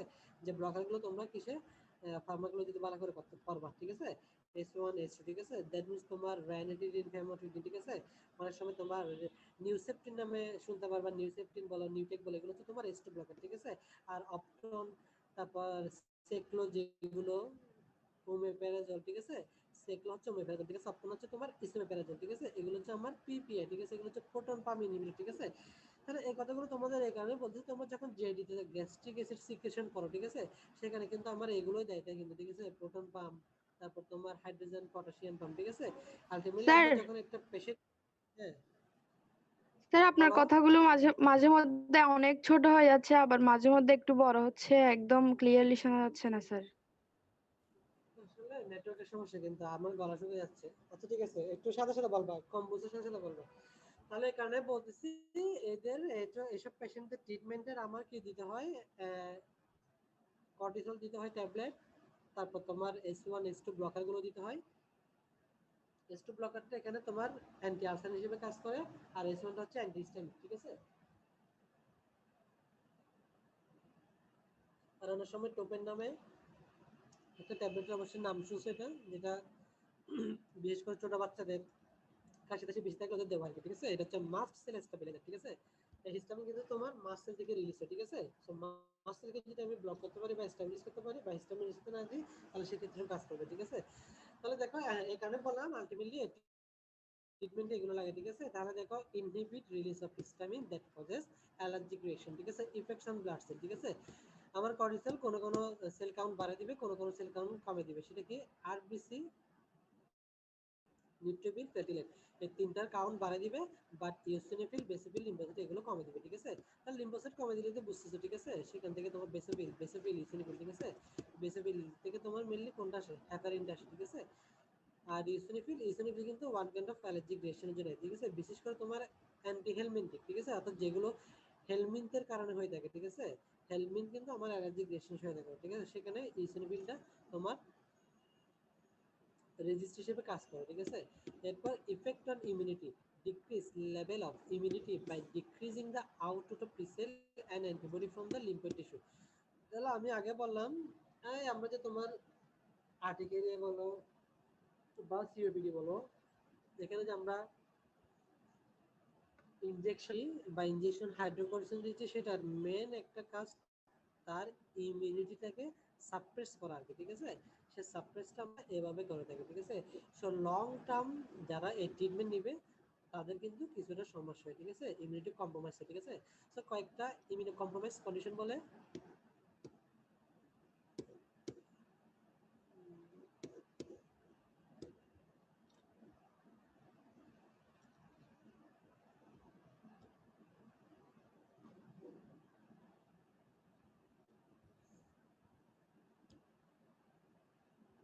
দেখা যাচ্ছে এটা,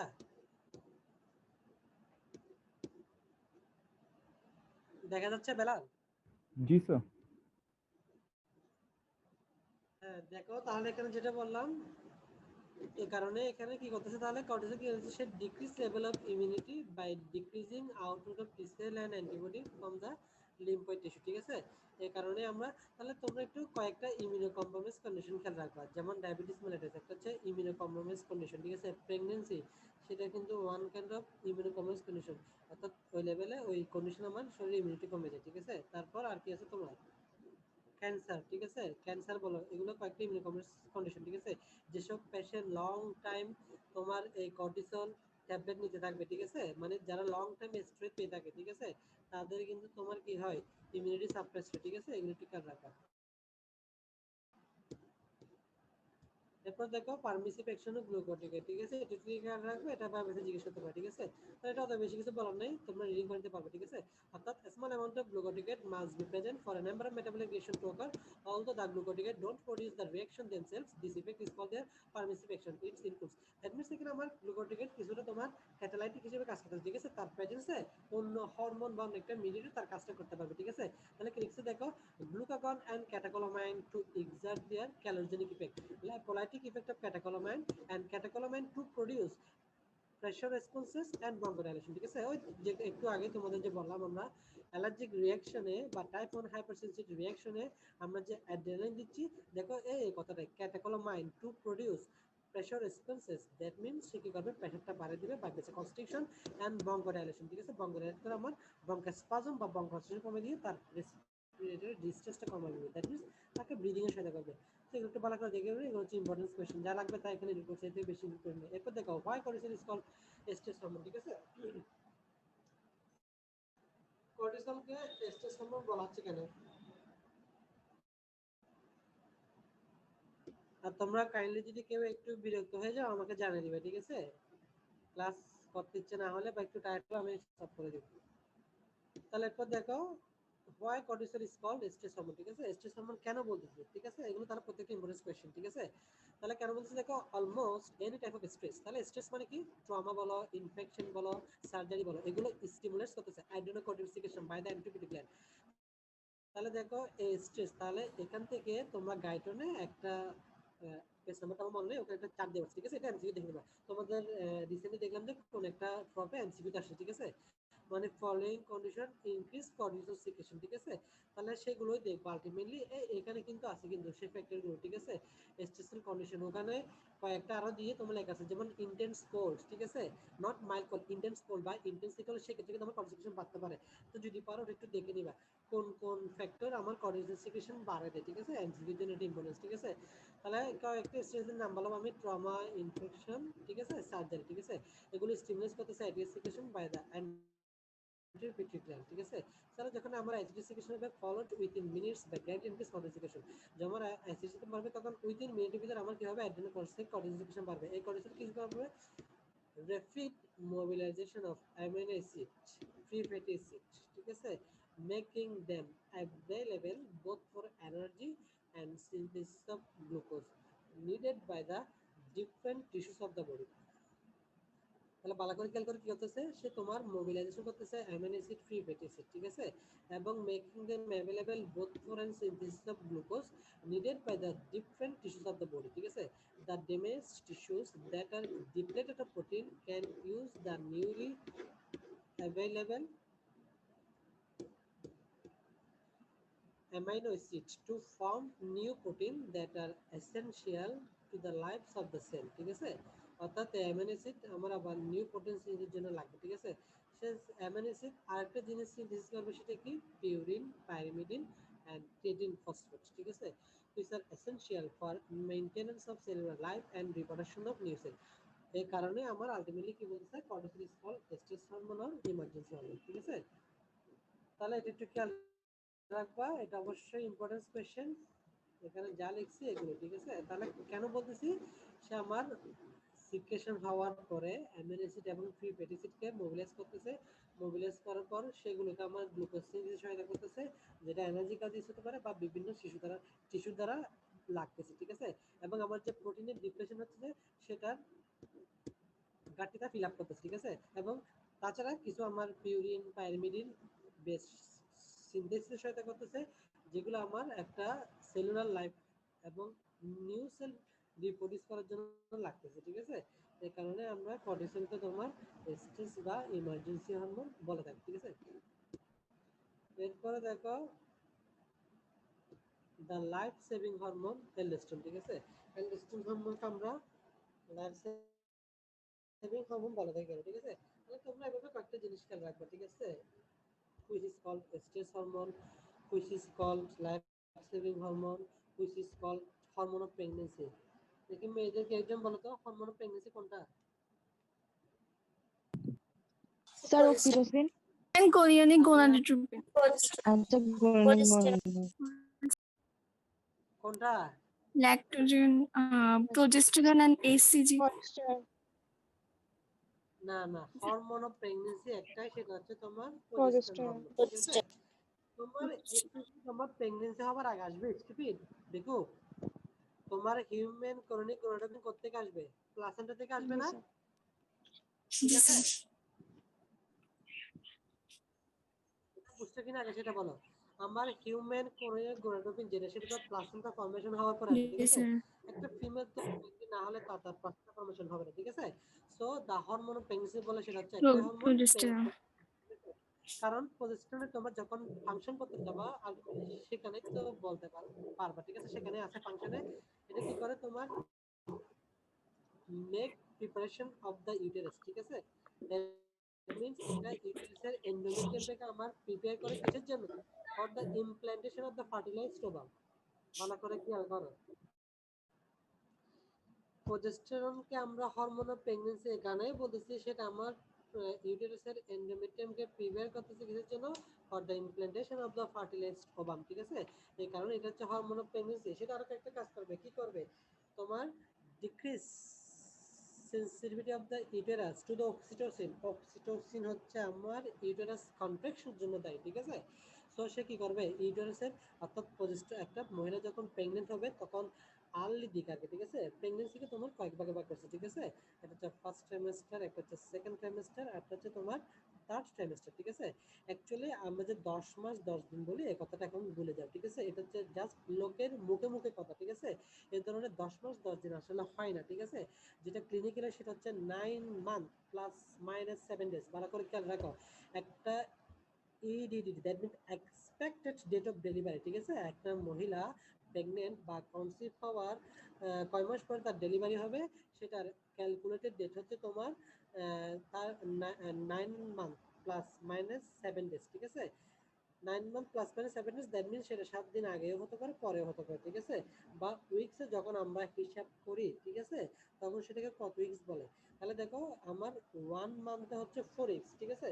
তাহলে 4 উইকস হলে আমার প্রতি 9 মাসে 4 সপ্তাহ করে কত?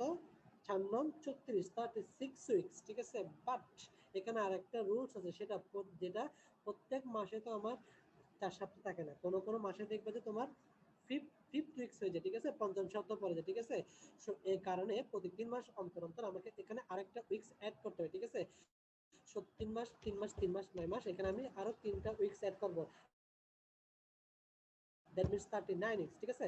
সো এটা অনেক সময় আমি যদি উইকস বলি তাহলে 39 প্লাস মাইনাস 7 উইকস বলা হয়, ঠিক আছে? আর মান্থ হিসাব করলে 39 প্লাস মাইনাস, ঠিক আছে? দ্যাট মিন্স এর আগে হতে পারে, পরে হতে পারে, ঠিক আছে? তাহলে এখানে কারণে এই কথাগুলো বলতেছি। তাহলে দেখো, আমার যখন একটা প্রেগনেন্ট তো লেবারে চলে যায়, ঠিক আছে? সে লেবারের জন্য দ্যাট মিন্স ইউটেরাস কন্ট্রাকশনের জন্য আমার মেইন হরমোন দেয়া হচ্ছে তোমার অক্সিটোসিন, ঠিক আছে? এই কারণে পার্চুরেশন বলো বা যখন ফার্স্ট চ্যাপ্টারে তোমরা পড়ছিলা, ঠিক আছে, হরমোনাল ব্যালেন্সের ক্ষেত্রে, ঠিক আছে, সেখানে অক্সিটোসিনের কয়েকটা কথা ছিল কিন্তু, ঠিক আছে? তাহলে অক্সিটোসিনের ফাংশনের ভিতর বলতে পারবে, ঠিক আছে? সেখানে ছিল কন্ট্রাকশন অফ ইউটেরাস করে, ঠিক আছে? তাহলে প্রজেস্টেরন কি করে? সেই ইউটেরাসের সেন্সিটিভিটি কমে দেয়, কার প্রতি? টু অক্সিটোসিন, ঠিক আছে?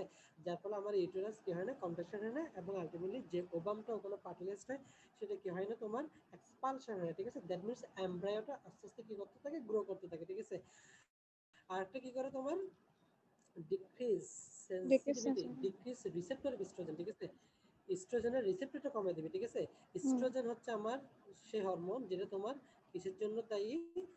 এই যে তোমাদের ফিমেলদের যে তোমার মেনস্ট্রুয়াল পিরিয়ড হচ্ছে বা মেনস্ট্রুয়াল সাইকেল হচ্ছে, সেখানে কিন্তু মেন হরমোনটা কোনটা দায়ী? এস্ট্রোজেনটাই দায়ী, ঠিক আছে?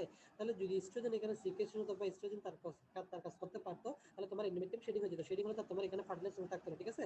সে decrease receptor of oestrogen in the uterus, ঠিক আছে? তাহলে দেখো, এগুলো একটার সাথে একটা কিন্তু রিলেটেড, ঠিক আছে?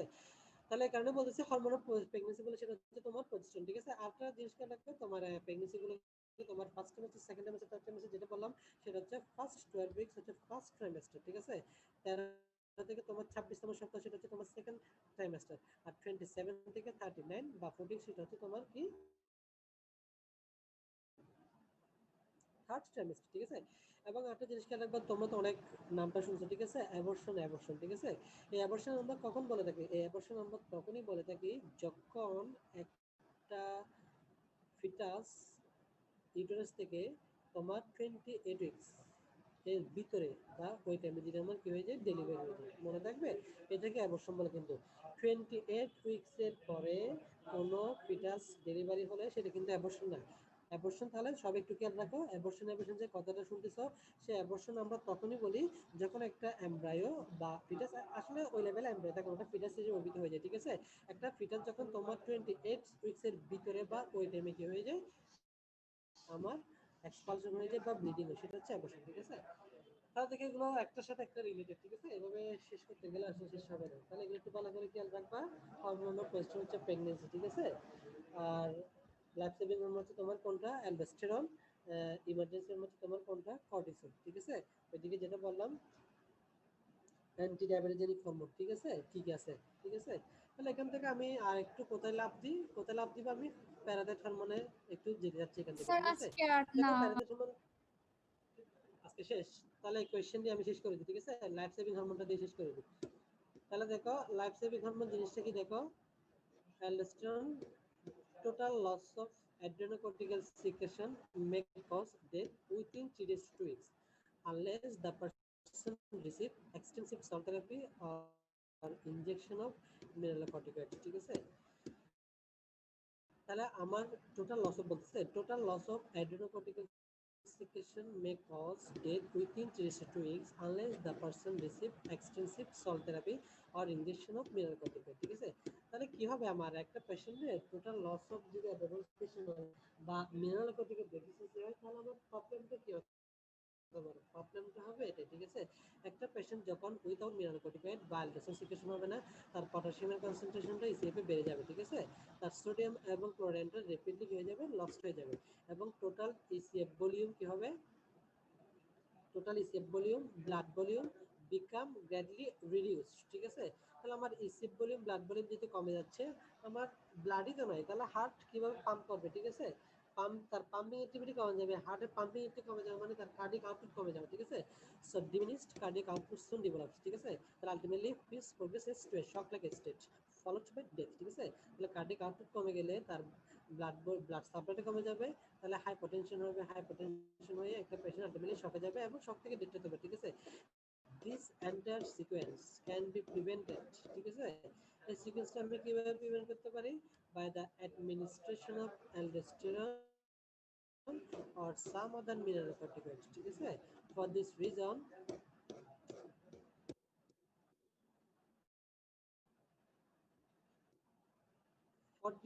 ঠিক আছে? For this reason aldosterone is called life saving hormone, ঠিক আছে? এই কারণে আমরা অ্যালডোস্টেরনটাকে লাইফ সেভিং হরমোন বলে থাকি, ঠিক আছে? থ্যাংক ইউ যারা এতক্ষণ কষ্ট করেছিলা। তারপরে বলে থাকি একটু পারলে থাকবা, ঠিক আছে? এগুলো তোমাদেরই কাজে আসবে। আর যেটা একটা তোমাদের রিকোয়েস্ট করলাম সেটা হচ্ছে কি, অবশ্যই সপ্তাহে 2 থেকে 3 দিন, 2 থেকে 3 ঘন্টা এদিকে একটু ইনভেস্ট করার চেষ্টা করো, ঠিক আছে? তোমরা চাইলে পারবা, ঠিক আছে? যদি তোমাদের আগ্রহ না থাকে, ইচ্ছা না থাকে, তাহলে পারবা না, ঠিক আছে? একটু চেষ্টা করবা, কারণ পড়া কম না কিন্তু, ঠিক আছে? ফিজিওলজি বলো, কেমিস্ট্রি বলো, অনেক পড়া, ঠিক আছে? আর টার্মের আগে তোমাদের সঙ্গে দিলে তো 2-3 মাস দিবে না, অ্যাডভান্স হয়তো 2 মাস দিতে পারে, তারপরে জানি না 2 মাস টাইম পাবে কিনা, ঠিক আছে? ফাইনাল কভার আগে, ঠিক আছে? তো এখান থেকে একটু ওইদিকে টাইম ইনভেস্ট করো, ঠিক আছে? থ্যাংক ইউ, সবাই ভালো স্যার থাকবেন। স্যার আসসালামু আলাইকুম স্যার। হ্যাঁ বলেন। স্যার 17 নাম্বার পেজটার পিকটা কি একটু নিতে পারি? 17 স্যার 17 নাম্বার পেজটার পিকটা কি একটু নিতে পারি, মানে ছবি নিতে চাচ্ছিলাম। অ্যালডোস্টেরন এসকেপটা, জি স্যার। হ্যাঁ অ্যালডোস্টেরন এসকেপটা কিন্তু ইম্পর্টেন্ট, ঠিক আছে? এটাও দেখে নিবা, কারণ এটা শর্ট নোট আসতে পারে, ঠিক আছে? শর্ট নোট আসতে পারে এবং ভাইভাতে জিজ্ঞেস করতে পারে, থ্যাংক ইউ স্যার। ঠিক আছে? সমস্যা নেই, এগুলো পরবর্তীতে নিতে, ঠিক আছে? Thank you.